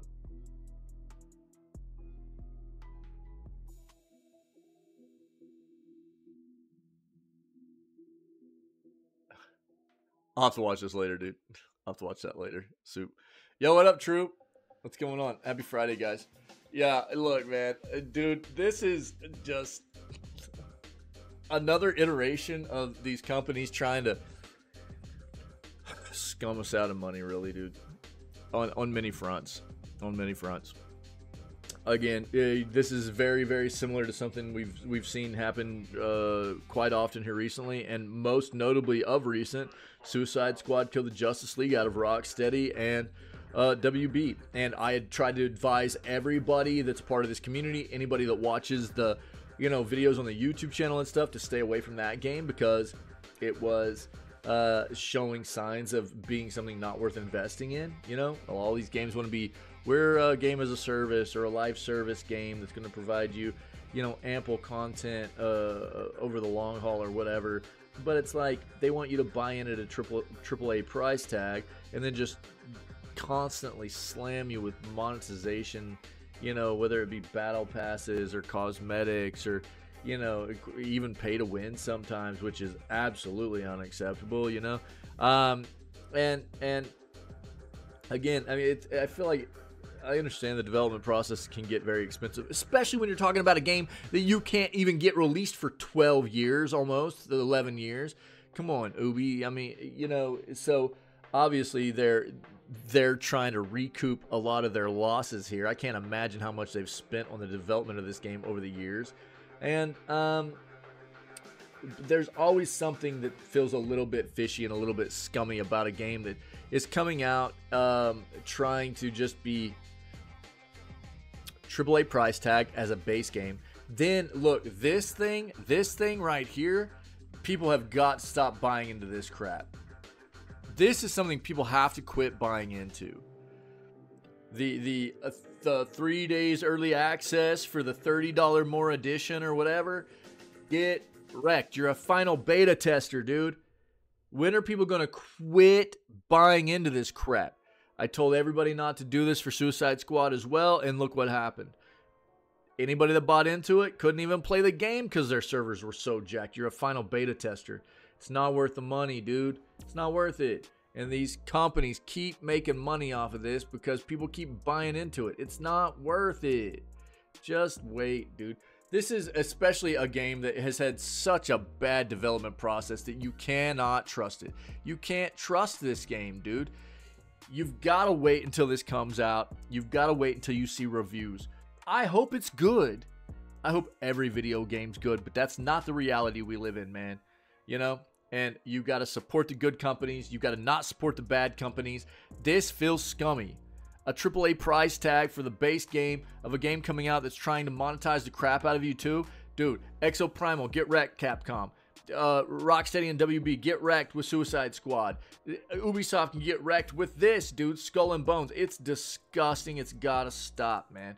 You know, look, there have been plenty of games that have shown that this kind of game as a service, live service, ongoing model can be done very, very well, and you don't even have to pay up front for the game itself. Look at Warframe, man. Warframe, Lost Ark, you name it, man. There's a lot of games out there that if the content's good, right, if the product is solid, it will make money. It will sell itself. Yeah, but yet we still get all these AAA companies trying to scum as much as they can. Why do you think Suicide Squad wouldn't even push out review copies to the review sites?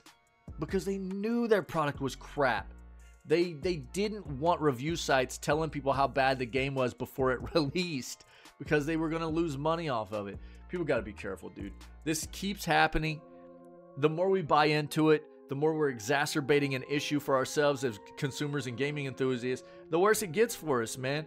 These companies are doing a terrible job by us, man. And it sucks to see companies like Rocksteady, you know, that people fell in love with once upon a time, turn into what they've turned into now with something like Suicide Squad. Probably in large part because WB forced them to do it, but it is what it is, you know. You've got to be hyper aware of what's going on here and not feed into the nastiness that a lot of these companies are turning into, man. It's gross.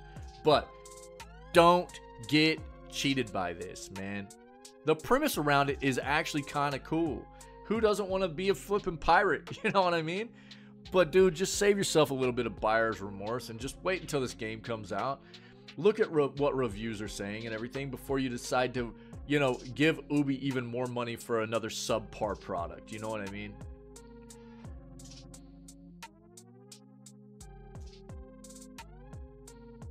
And here we go. Into another one, man. Oh, God. What is this, Soup? What is this imagery? The iBox, yo. Heck yeah. Yo, I still have my Xbox. My original Xbox. That thing was a banger. SSX Tricky, dude. Best game on that. Fight me. Everybody else would go, no way, dude. Halo. Halo. I'm like, nah. SSX Tricky all the way, dude. All the way. I will. I'll watch it. I'll watch it. Here's the problem, dude. I don't watch clips like that on the like news segment and stuff because quite often it's going to be other people's content, and whenever I upload my news segments to like YouTube and stuff, it'll get caught for copyright because it's other people's content. And so it makes it a lot harder for me to like have to go in and edit things rather than just clipping out a highlight of the news segment, uploading it to YouTube, and being done with it. You know what I mean? So when it's other people's content, it gets a lot sketchier with copyright stuff. So I'll watch it later. I'm just not going to watch it right now. Quite often what I'll do is I'll watch stuff like that in between news and playing games and stuff like that because it's not as big of an issue for me. But whenever I'm like trying to keep things seamless for me for uploading this content for myself and everything like that, it's just hard for me to watch that kind of stuff. But I will. I'll take a look at it. Thanks, buddy. Helldivers 2 CEO addresses launch issues in crisis mode. So I was actually interested in potentially playing Helldivers 2.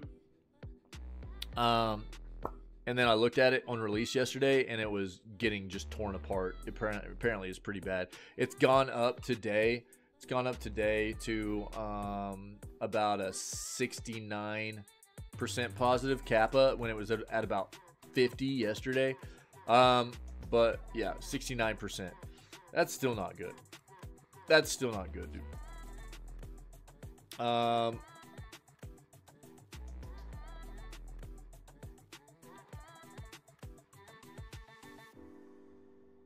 My teammate inflicted 12,000 friendly fire damage in my first public game. Thought I was having a skill issue up until then. 10 out of 10.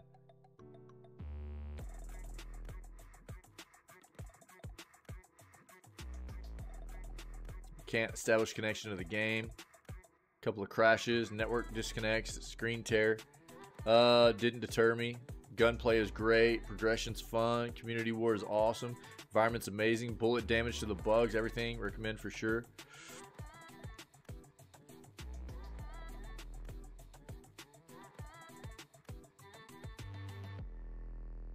Game Boy Omega.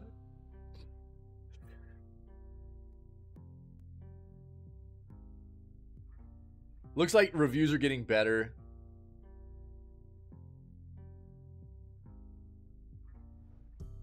There's a premium shop that has weapons that can only be bought for actual money. If it were just skins, I'd not have such a problem. Actual weapons shouldn't be behind a paywall for a game I just spent $40 on. Ooh, gross, dude. Pay to win.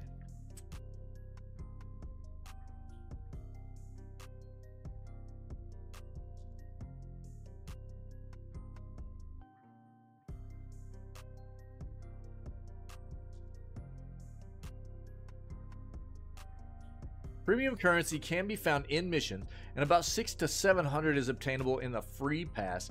So I'm not sure why anyone is complaining that you can unlock the premium pass without paying a cent. Public matchmaking seems to be entirely broken for me at the time of the review, but joining friends works fine.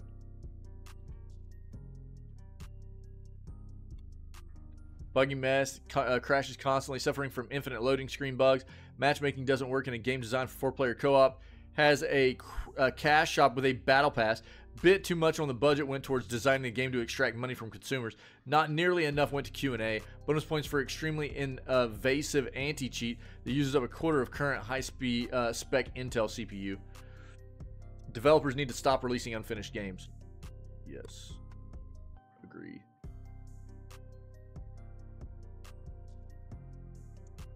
Feels bad, dude. Again, the reviews have gone up, but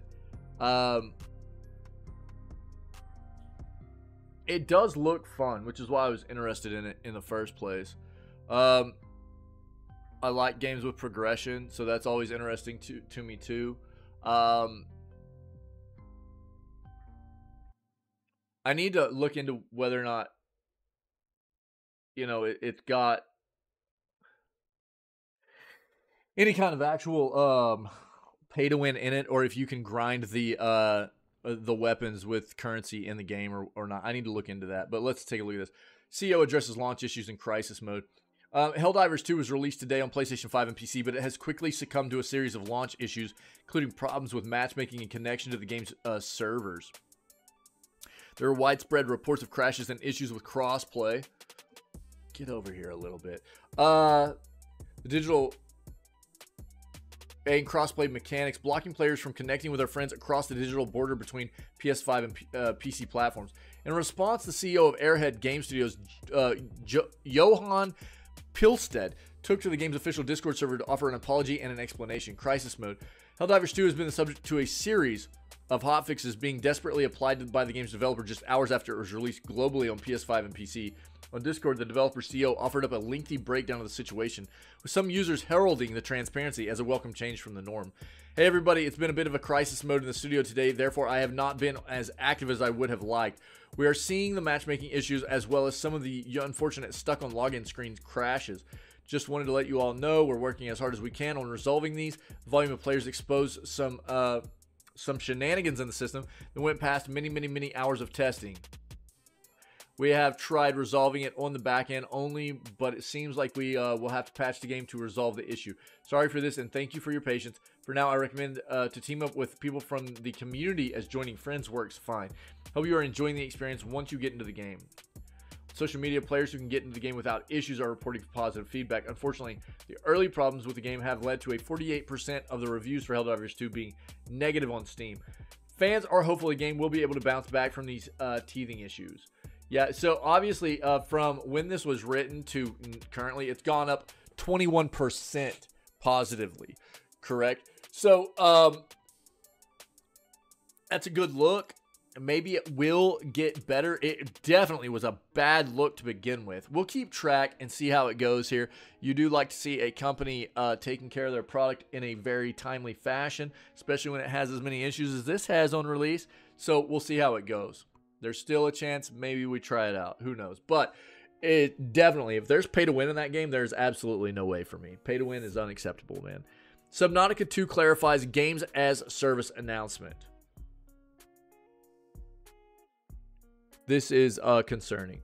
And look, I think that you have to understand that Subnautica developer in Unknown Worlds is owned now by Krafton. And what is Krafton known for? Games like PUBG, right? So, unfortunately, this is always going to be a potential possibility whenever a developer who has become beloved for games like Subnautica get bought out by a bigger company like Krafton. It sucks, but we see it all the time. So let's see what's happening here. Subnautica 2 fans can rest easy as Krafton and Unknown Worlds clarify the controversial games as a service announcement about the game. Game publisher Krafton has revealed that Subnautica 2 will feature multiplayer and has clarified a controversial games as a service statement. Previously believed to be Subnautica 3, Subnautica 2 is expected to join its predecessors in the lineup of popular underwater exploration games. Released in 2018, Subnautica takes players to an alien planet where they must fight to stay alive while discovering the secrets of an aquatic world. Subnautica 2 will see fans visiting a brand new mysterious planet, either solo or with friends, with an entirely new gameplay model. First reported by IGN, Korean video game publisher Krafton's latest financial report states that Subnautica 2 will feature co-op gameplay and will follow a game-as-a-service model. Both the original Subnautica video game and its follow-up, Subnautica Below Zero, are single-player experiences, though the Subnautica community has created a number of mods that allow multiplayer. Subnautica 2 will be the first in the series to officially feature up to 4-player co-op. Following backlash to the games-as-a-service model claim, it was clarified that it means it will continually update the game for many years to come. Similar to how the previous games were handheld.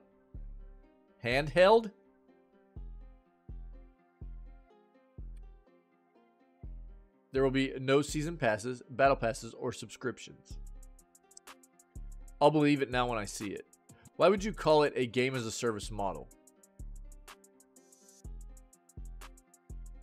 While co-op gaming remains incredibly popular, making the leap from single-player to multiplayer often faces a mixed result. Fans of solo video game experiences may feel left behind, while co-op lovers may be wary of jumping into an existing franchise. When done right, though, longtime fans can enjoy new gameplay experiences, and broader audiences can be introduced to beloved stories. As players await further details on the live service multiplayer format of Subnautica 2, fans continue to enjoy the existing releases in the franchises. We're going to have to pay attention to this. This is still concerning.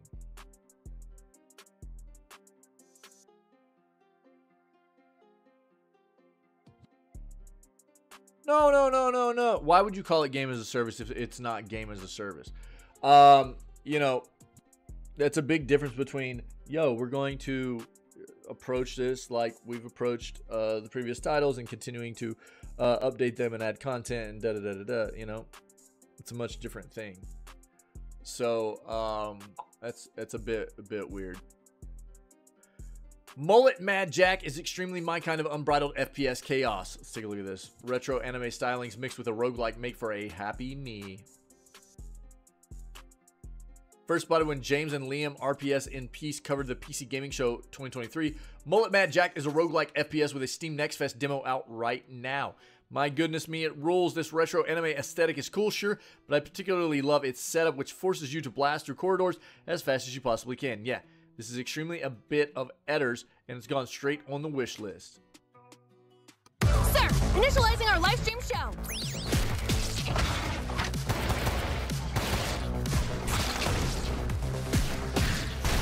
A 1,000 bullets.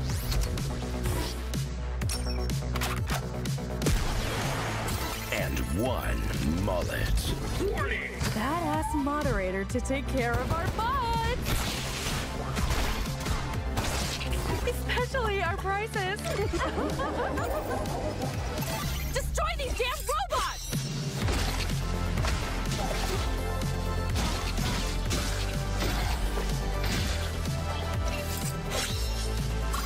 Right in front of you! Watch out!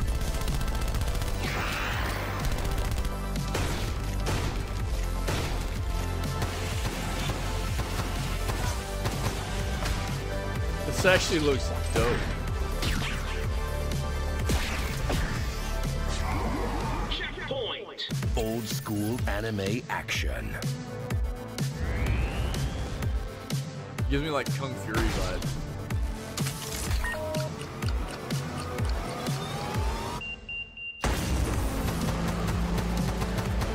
This looks awesome.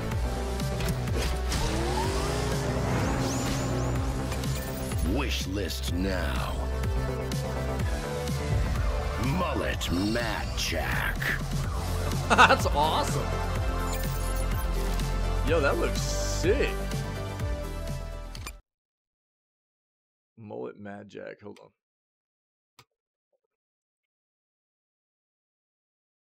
First one, bro. Nice. Yeah. This looks awesome. Yo, there's your link to the Steam page if you're interested. A little bit more on the setup then. Mullet Mad Jack is set in a retro-futuristic tower where a hostage is allegedly being kept against her will by some robotic billionaires. You're a guy called Jack, you have a mullet, and you've been employed to save the hostage. Doing so means distributing justice in tight corridors as you ascend each floor with bullets, kicks, dashes, and katanas. The catch, your employer has connected your performance to social media likes and a timer that ticks down. On normal difficulty, the timer is 10 seconds, so if you stand around for too long, you just die on the spot. The audience loves killing, so as long as you're killing, you're racking up precious likes and precious time. Seeing as it's a roguelike, if you die, you return to the bottom of the tower, but keep any permanent upgrades you've unlocked for future runs. What this means for the rhythm of the game is wonderful. There's only one speed, it's fast, with lots of details that promote a flow state and keep the pace from growing still. You'll bound between snaps and pops as you katana some thug in half, proceed to kick a door open, launch an enemy into a fan with your boot, then stuff a VHS tape into the mouth of a robot so hard his head explodes.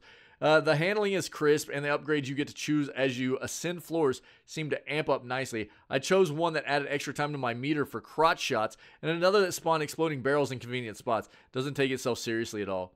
Dude, that looks awesome and sounds awesome. Heck yeah. Mullet Mad Jack. I can't wait for this, actually. This is going on the schedule, dude. When is the,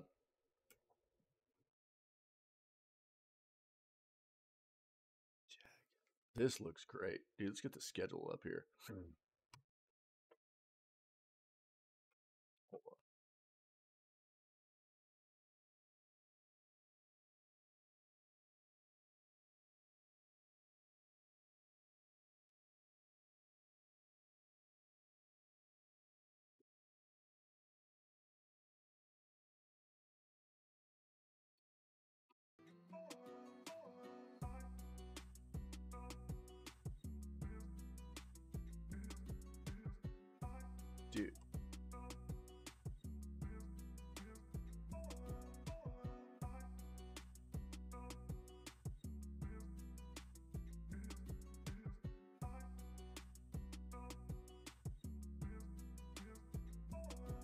What the crap? No.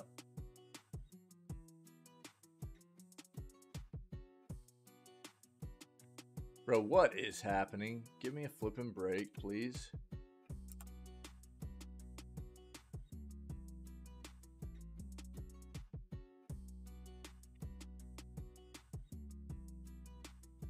There we go. All right. Cool. Had to get that in there, you know. This game looks sick. I'm excited about that. Glad we found that.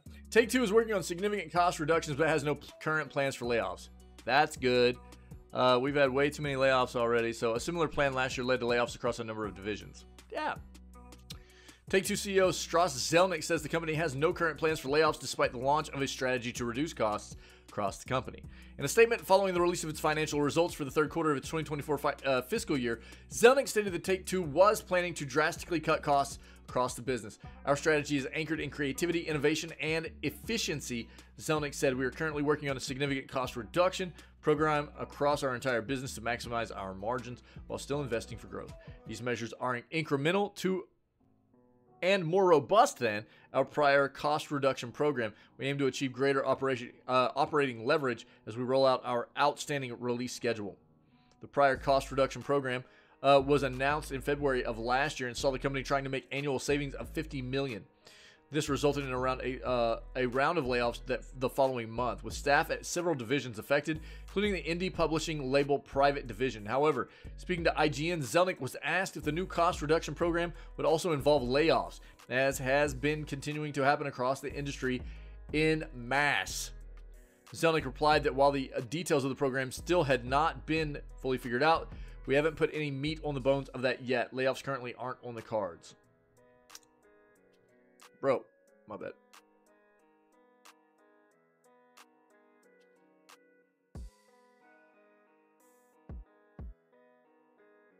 Quote, I would just note that our biggest line item of expense is actually marketing, he explains. We do think we can optimize that. We also have third-party expenses, software, other vendors, supply services. We always find opportunity there. The hardest thing to do is lay off colleagues, and we have no current plans.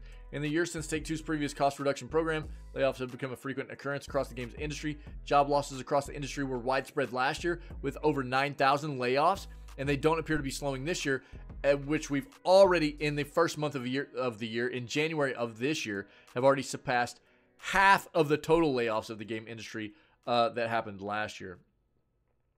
Yep. Pretty rough.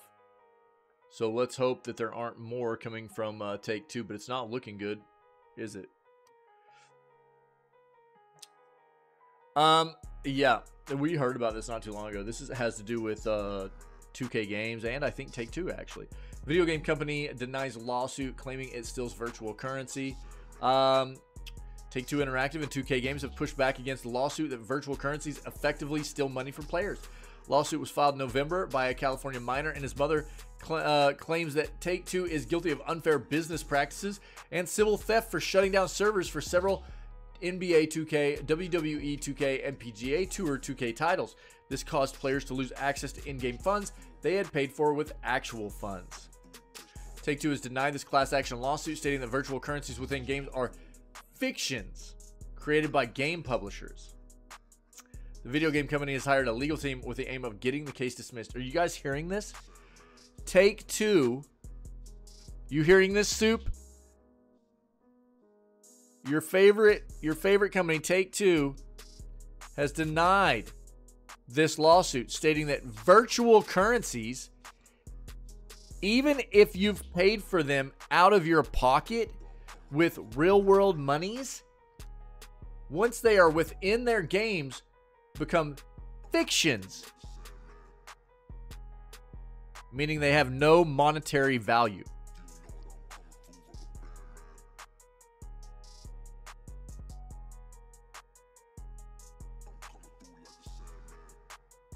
Take-Two equals Rockstar, dude.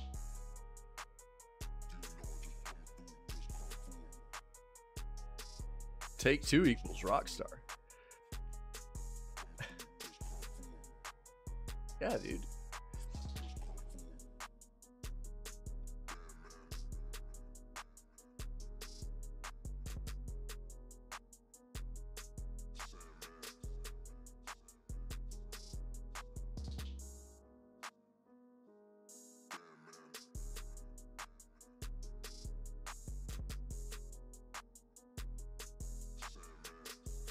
They own Rockstar, dude.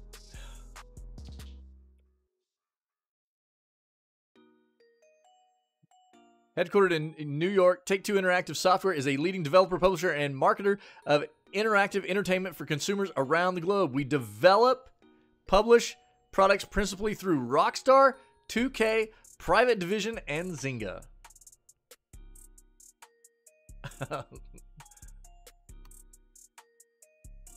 So there you go, man.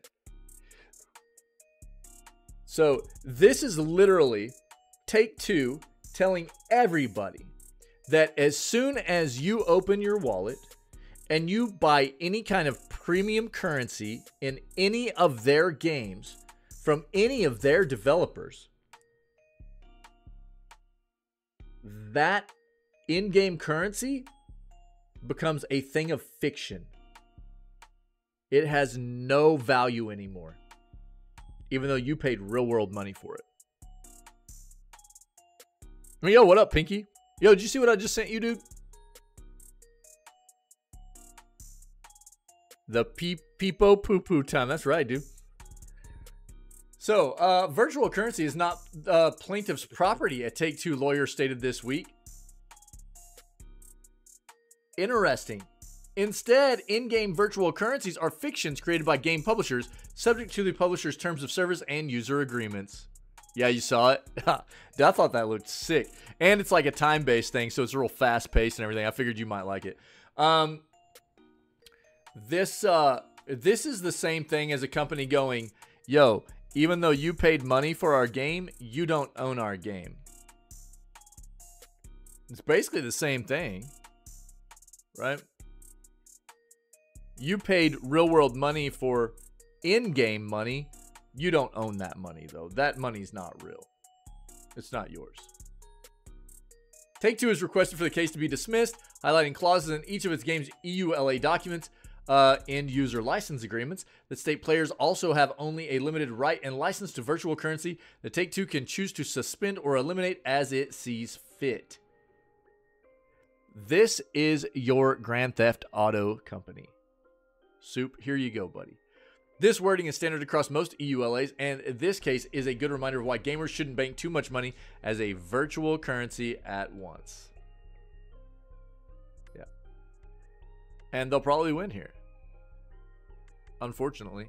It's still disgusting. But this is where companies get you with fine print, right? This is where they get you with fine print. You got to be real careful, dude. That's pretty gross. Ubisoft plans to launch X-Defiant before March 31st. Ubisoft's recent earnings call was a treasure trove of information for all who listened in. More is being dug up from the notes as we speak. During the call, it was revealed that Ubi Quarter 4, which runs from January to March of 2024, X-Defiant Season 0 will be released. This is the first update we've had on a launch window for the highly anticipated shooter for months following postponements by Ubisoft. Yo, Pinky, I just saw where the flippin' why can't I think of the name of it right now? Lethal Company is only $7 on Steam. I'm about to grab it, dude. It's not even expensive in the first place, and it's 30% off right now. So I'm about to grab it, dude. I can't help it. I gotta get it, dude. Gotta get it. Will it make it? While the team developing X-Defiant has been relatively transparent, never seems like there's any good news coming out of the camp. From the game's expected release window last summer, it has been nothing but negativity, with the team talking about rejections from Xbox and PlayStation, issues with netcode, and stability problems in the game's development. With that being said, the issues appear to be wrapped up as Ubi intends to release the first season of X-Defiant before the end of March of 2024. X-Defiant was one of the most exciting shooters to emerge last year, with the game undergoing popular beta phases that pulled in hundreds of thousands of players. As an innovative free-to-play shooter, it'll challenge the likes of the finals. Despite investment from Call of Duty Pro players, it's unlikely it'll unseat COD as the official champion of first-person shooter franchises, though. Oh, what a big old pile of duty, though. You know, big old Call of Duty. I'll have to get more on the X-Defiant release date as soon as more is confirmed. Yeah, we'll see. See what happens. But it's coming. Looks like it's coming pretty soon. Big old call of peepo poo poo, you know what I mean? Yeah, dude, I figured, you know, if you had any other friends that were looking to get in the game and stuff, that it's not expensive in the first place, but it's got you know, it's on a weekend discount right now too. So it's a good time to buy, man. Let me talk about this real quick.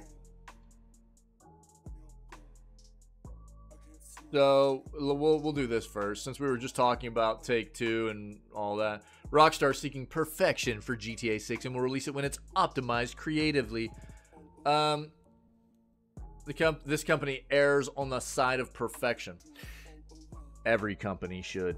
Unfortunately, it's not the world we live in. We talk about it all the time because we have to. That games get released unfinished and unpolished just constantly. It's a brutal thing that we have to deal with as gaming enthusiasts and consumers. It's sucky, dude. It's terrible. That's why we're always having to be like hyper aware of very, you know, the development process of big games and stuff, and where you can see the indicators of where a game might be going wrong in the development process, the project development of the game, and understanding where these indicators could be that can show you that maybe it's not a game that you should be buying into right away. Because this is the world we live in. It happens all the time. And we've all, to an extent, been, you know, bit by it. We've been jaded by it, and it sucks. But, you know, I think the thing that sucks is that we have to read articles where companies go, we're going to make this game optimized. And it's like, well, you should, because that's your job. You're a company making a product in the video gaming industry, and your job is to make sure that when you release that product, it's finished and optimized. So, you know, we shouldn't have to read these articles reinforcing the notion that these companies are doing their jobs by bringing us a finished product. You know, that's actually asinine. I mean, it's crazy that this is the world we live in. You know, that we have to be reinforced with the notion that a company is going to do right by us with their product. You know what I mean? That's the way people have to start looking at this. That's how crazy this is. That's how often we get baited into buying subpar, broken-ass, unfinished products from companies, man. It's crazy. Rockstar seeking perfection for GTA 6 and will release it when it's optimized creatively. So the optimized creatively part is something that I'm wondering what they're saying here. I'm guessing this is going to refer to being optimized with a lot of different appropriate options based on what platform, the different platforms, if you will, that it will be releasing on. But let's see here. GTA 6 is scheduled to release sometime in 2025. The sequel's publisher said during a financial results call that it's looking for perfection before the long-anticipated open-world game finally launches. We're seeking perfection, this is a quote, and when we feel we've optimized creatively, that's the time to release, Strauss Zelnick, CEO of Rockstar's parent company, Take-Two, said to an investor asking how the publisher decides when release a game like GTA 6. When to release a game. Zelnick went on to assure investors that we're all in this together and that the devs and executives both have financial incentives to ensure that development doesn't drag on forever. Quote, there is inherent tension potentially between getting something to market and creating perfection, Zelnick said, but this company errs on the side of perfection. In response to another investor, Zelnick said that compared to GTA 5, our sense is that anticipation for GTA 6 is much higher, much higher. On the other hand, you know, 195 million units of GTA 5 sold to date is nothing to sneeze at. We'll stop well short of making predictions about how well the title will do, but clearly, anticipation is running very, very high. By the time GTA 6 launches in 2025, there will have been a 12-year gap between it and GTA 5, by far the longest stretch between major entries in the series. No wonder the sequel is so highly anticipated. As Take-Two notes in its financial report, the first GTA 6 trailer reached 93 million views in 24 hours. The biggest launch for anything besides music videos in YouTube history. Yeah. So this is saying here that GTA 5 is supposed to be, or GTA 6 is supposed to be releasing in the calendar year of 2025, not the fiscal year. We need to narrow this down. What we keep hearing is calendar year, but we've heard little tidbits of they're talking about fiscal year. There's a big difference here. I do think this game is not releasing until the calendar year of 2025, which means the 365 days that encompass January 1st of 2025 through December 31st of 2025. That's when I expect that you'll be able to see GTA 6 launch or release. If, in fact, Rockstar and Take-Two decided to release this game in the fiscal year of 2025, that would mean it would be a release date of April 1st of this year through March 31st of 2025. I don't think it happens that soon. I think it is a calendar year of 2025. I think that's when this is happening. I think they've been official about that, actually, but we need to look into it. We've seen a couple of like side notes about people talking fiscal year and stuff, and I don't think that's what it is. I think it's calendar year, but we'll try to look into it soon. So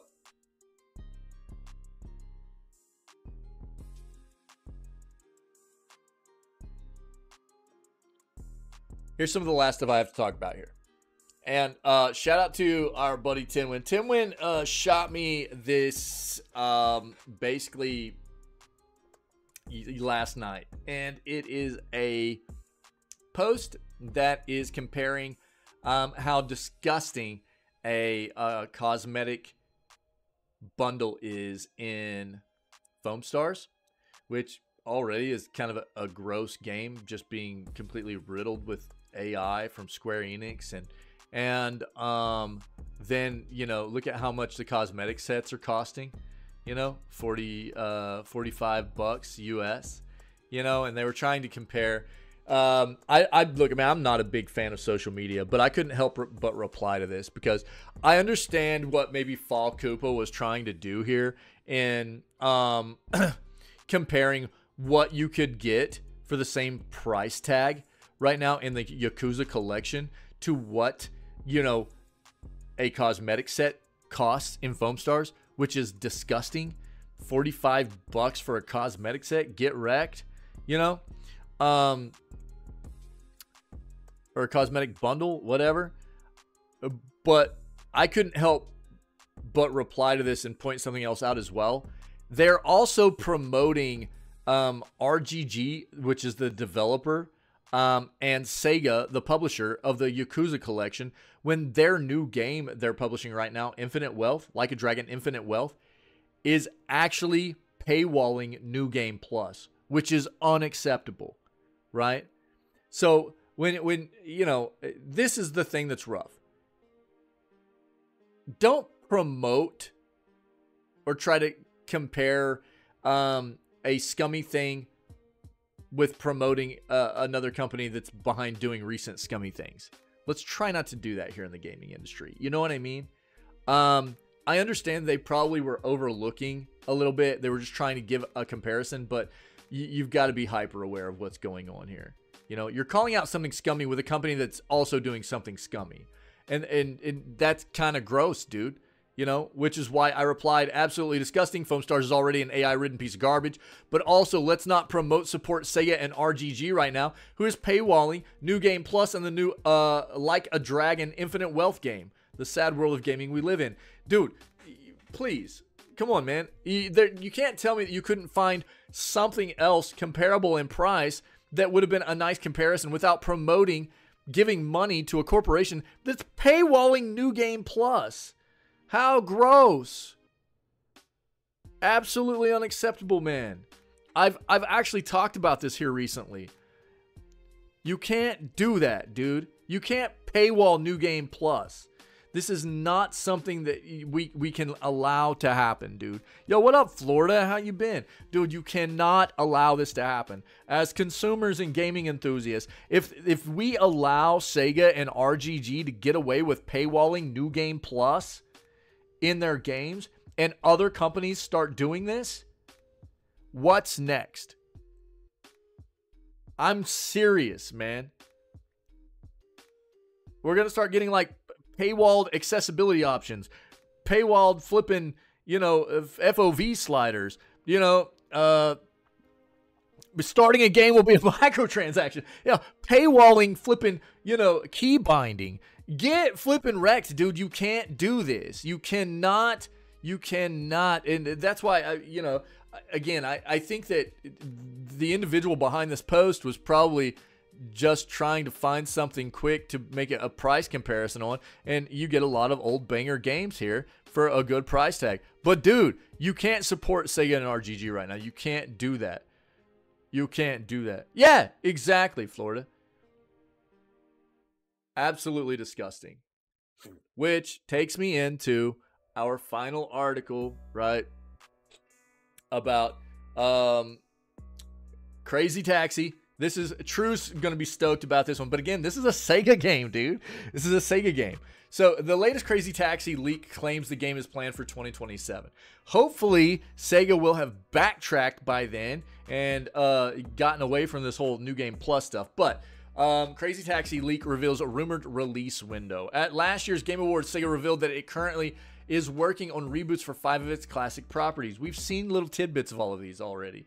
Jet Set Radio, Shinobi, Streets of Rage, Golden Axe, and Crazy Taxi.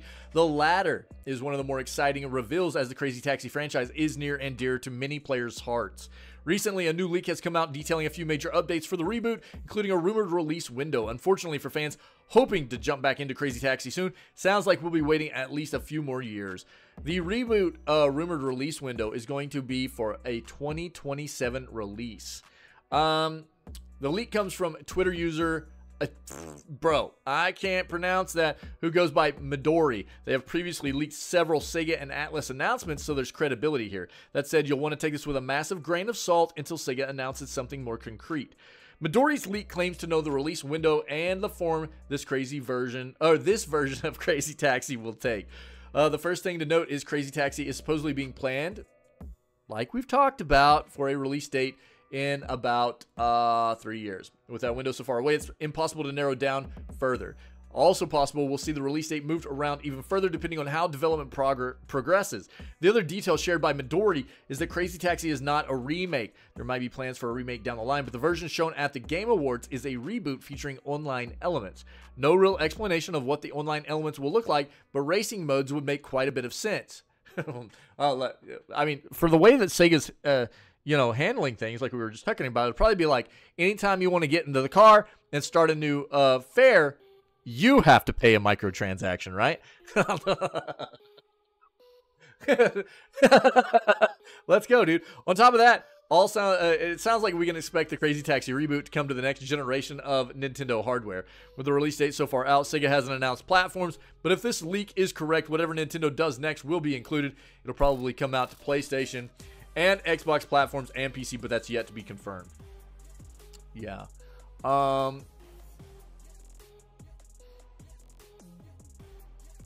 The other things don't really have any updates. The other 4 games that are Sega's bringing back into the fold. So, yeah, I don't know. God dang, it's so rough to always have to talk about how much these companies are trying to just scum us out of money, you know. When year on end, it's such a daunting look, you know. Wait, why? Did I miss something? So whenever you're talking about more money being made every single year in gaming, and then more layoffs are happening, and then more scummy things they're doing to try to suck more money out of us, you know, it's weird.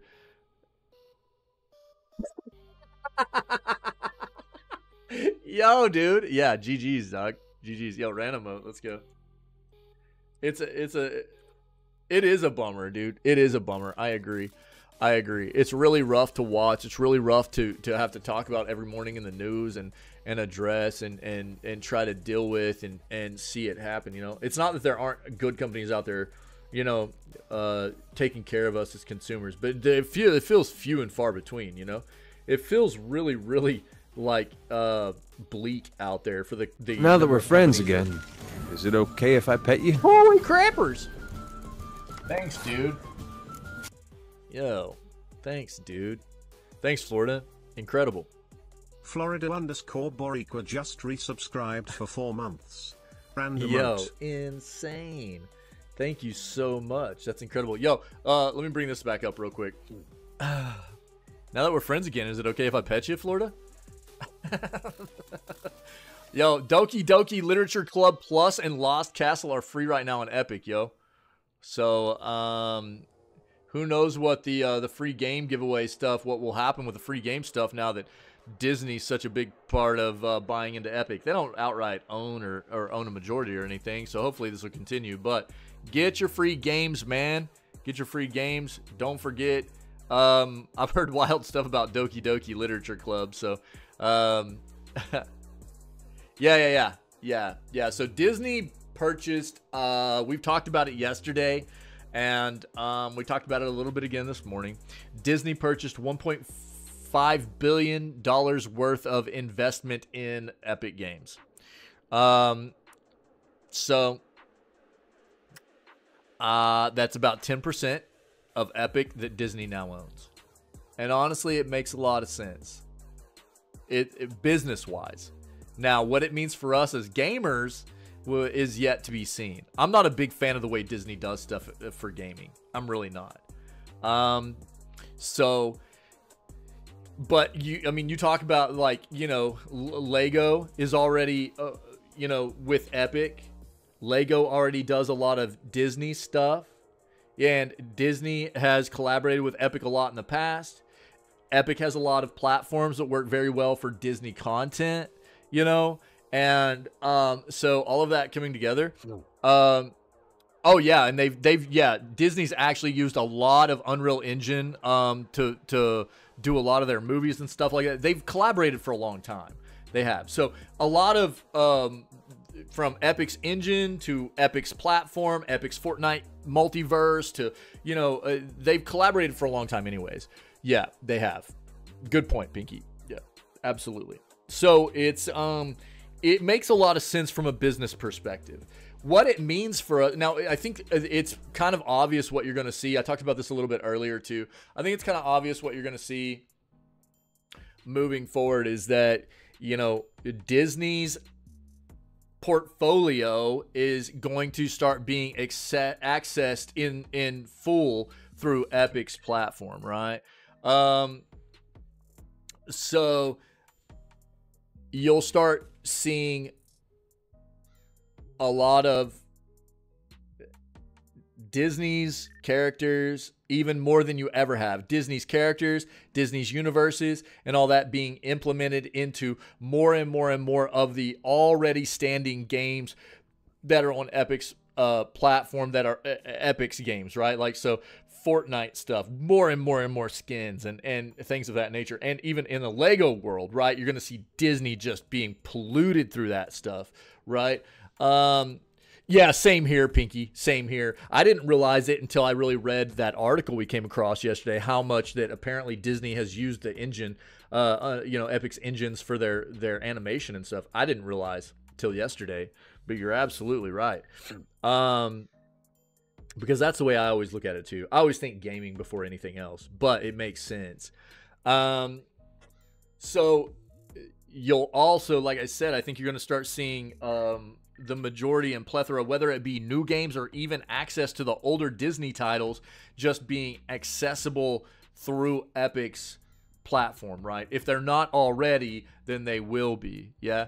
Now, one of the things that Ferret and I were talking about is some of the things that we don't really know yet is how much will Epic be involved in potentially making Disney-themed games moving forward, right? You have to expect that to some extent they will be, right? Maybe. It's hard to tell right now. It's hard to tell, yeah? But from a business perspective, it does make a lot of sense. They've collaborated for a long time. They've got Lego's already a part of Epic. They've been in, a part, and Disney's been a part of Lego, and so all of these coming together to create this new kind of gaming multiverse or whatever is it makes sense.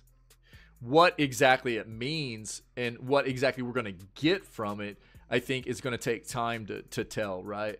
We know to an extent what we'll get soon, but what we get in the future it'll take time to tell, I think. But that's the gist of it. Disney owns now 10% of Epic. I think that my inkling is if this continues to be a successful venture for Disney, they're going to continue to try and buy into more of Epic as we move forward, right? But this is going to be their testing the water phase of how this collaboration goes. If it continues to feel good and benefit them in many ways and lucrative for them, then they'll probably continue to try to buy into more and more and more Epic as we move forward. But again, we'll just have to see how it plays out. That's it for the news, man. So I'm just gonna have to end it here. So for those of you that don't know, we had a family member pass, and the stream was down last weekend because they were ill, and we were fortunate enough to be able to take some time last weekend and go see them before it happened.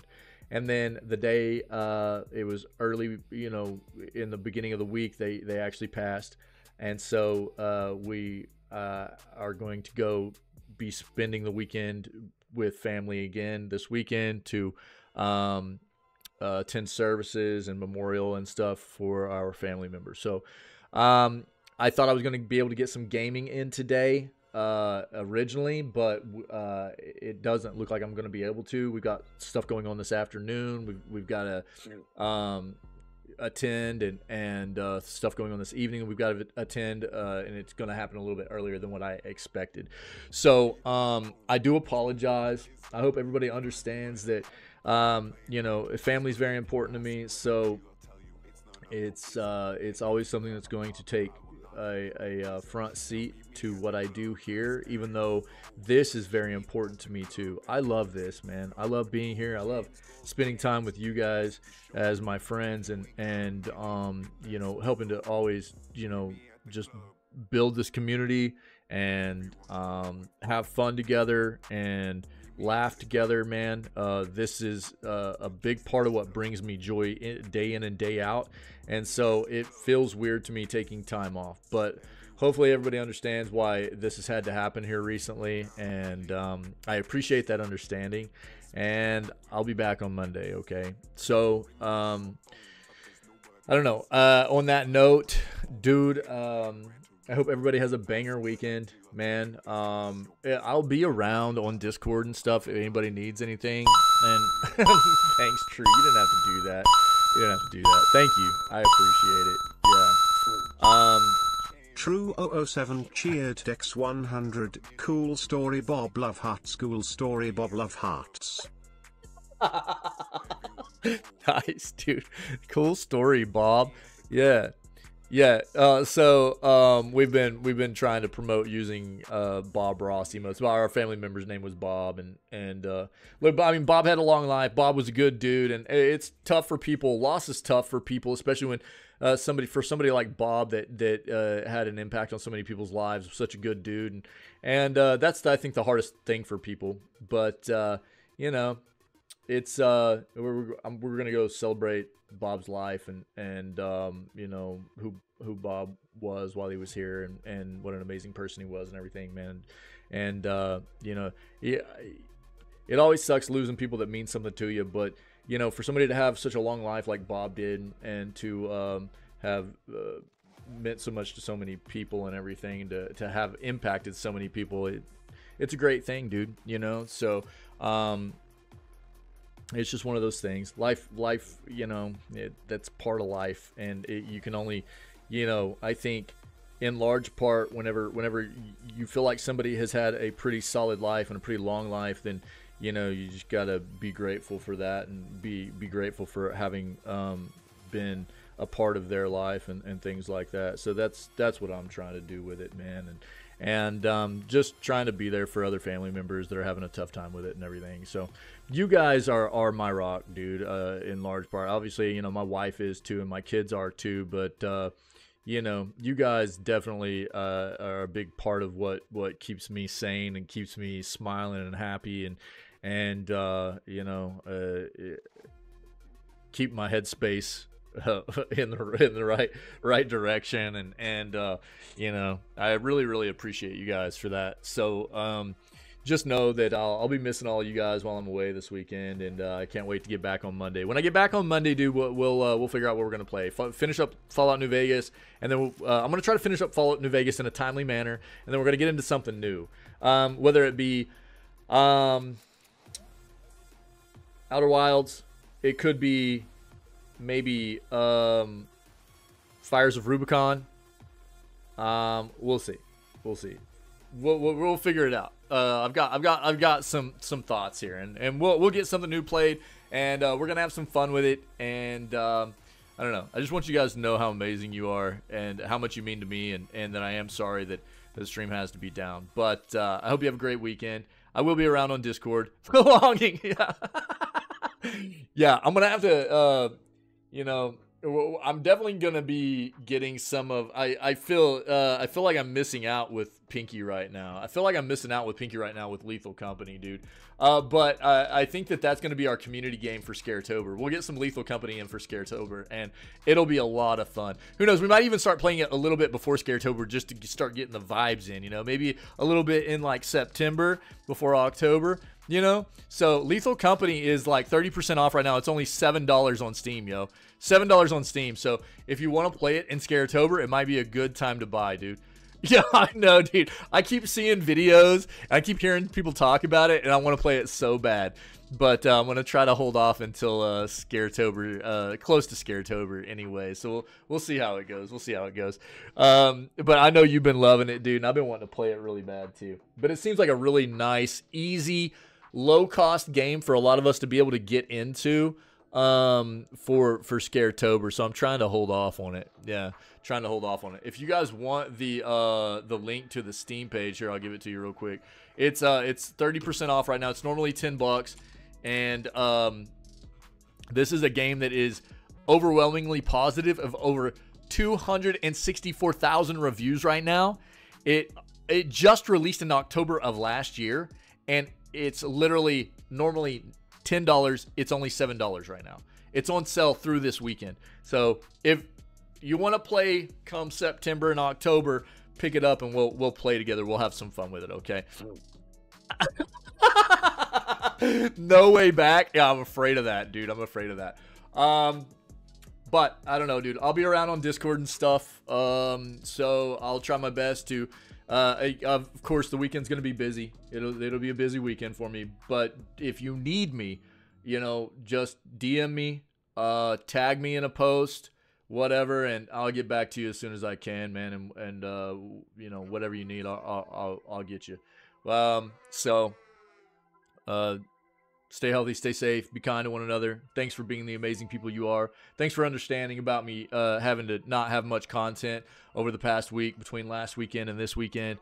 I am sorry, you know, but sometimes life happens, man. And just thanks for understanding, and you guys rock, okay? So have a great weekend, stay safe, and I'll see you on Monday, okay? You guys are amazing. Appreciate you very much. Big love, yo. Can't wait to be back, and I'll see you on Discord. I'll see you on Monday, all right? Thanks, guys. Yo, big shout out. Yo, True, thank you so much, my friend, for the bits, and Florida for the 4-month resubby, dude. Murdoch. Yo, everybody, it's Murdoch's flipping 25th birthday. Everybody, give Murdoch some flipping birthday love in chat before we leave, okay? Syek just hit me with a 27-month resubby. Thank you. Bashful Wolf with the new follow. Faded Rage. Big Bad Ard Wolf with the new follows. Dude, we've had so much. Pinky, dude, with the 24-monther. True with the 11-month. Jesus Christ, dude. Pinky got me some bits here recently, too. Dude, Syke, where's Syke's at, dude? Did I say Syke's 27-month? We just had 10 wins, like 29 month and everything too, man. So, yo, everybody, everything you do around here is incredible, and I really, really appreciate it. Thank you so much. I'm out of here. You guys are amazing. I will see you very soon. Have a great weekend. We are going to hit the ground running on Monday when I get back, okay? So get ready for it. You guys rock. See you soon.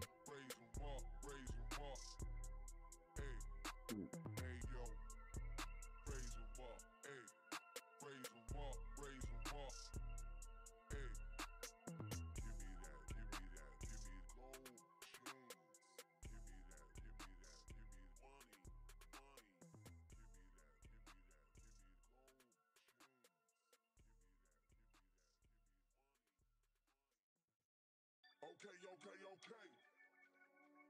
Smash the speakers. Okay. Push the tempo. Okay. Smash the speakers.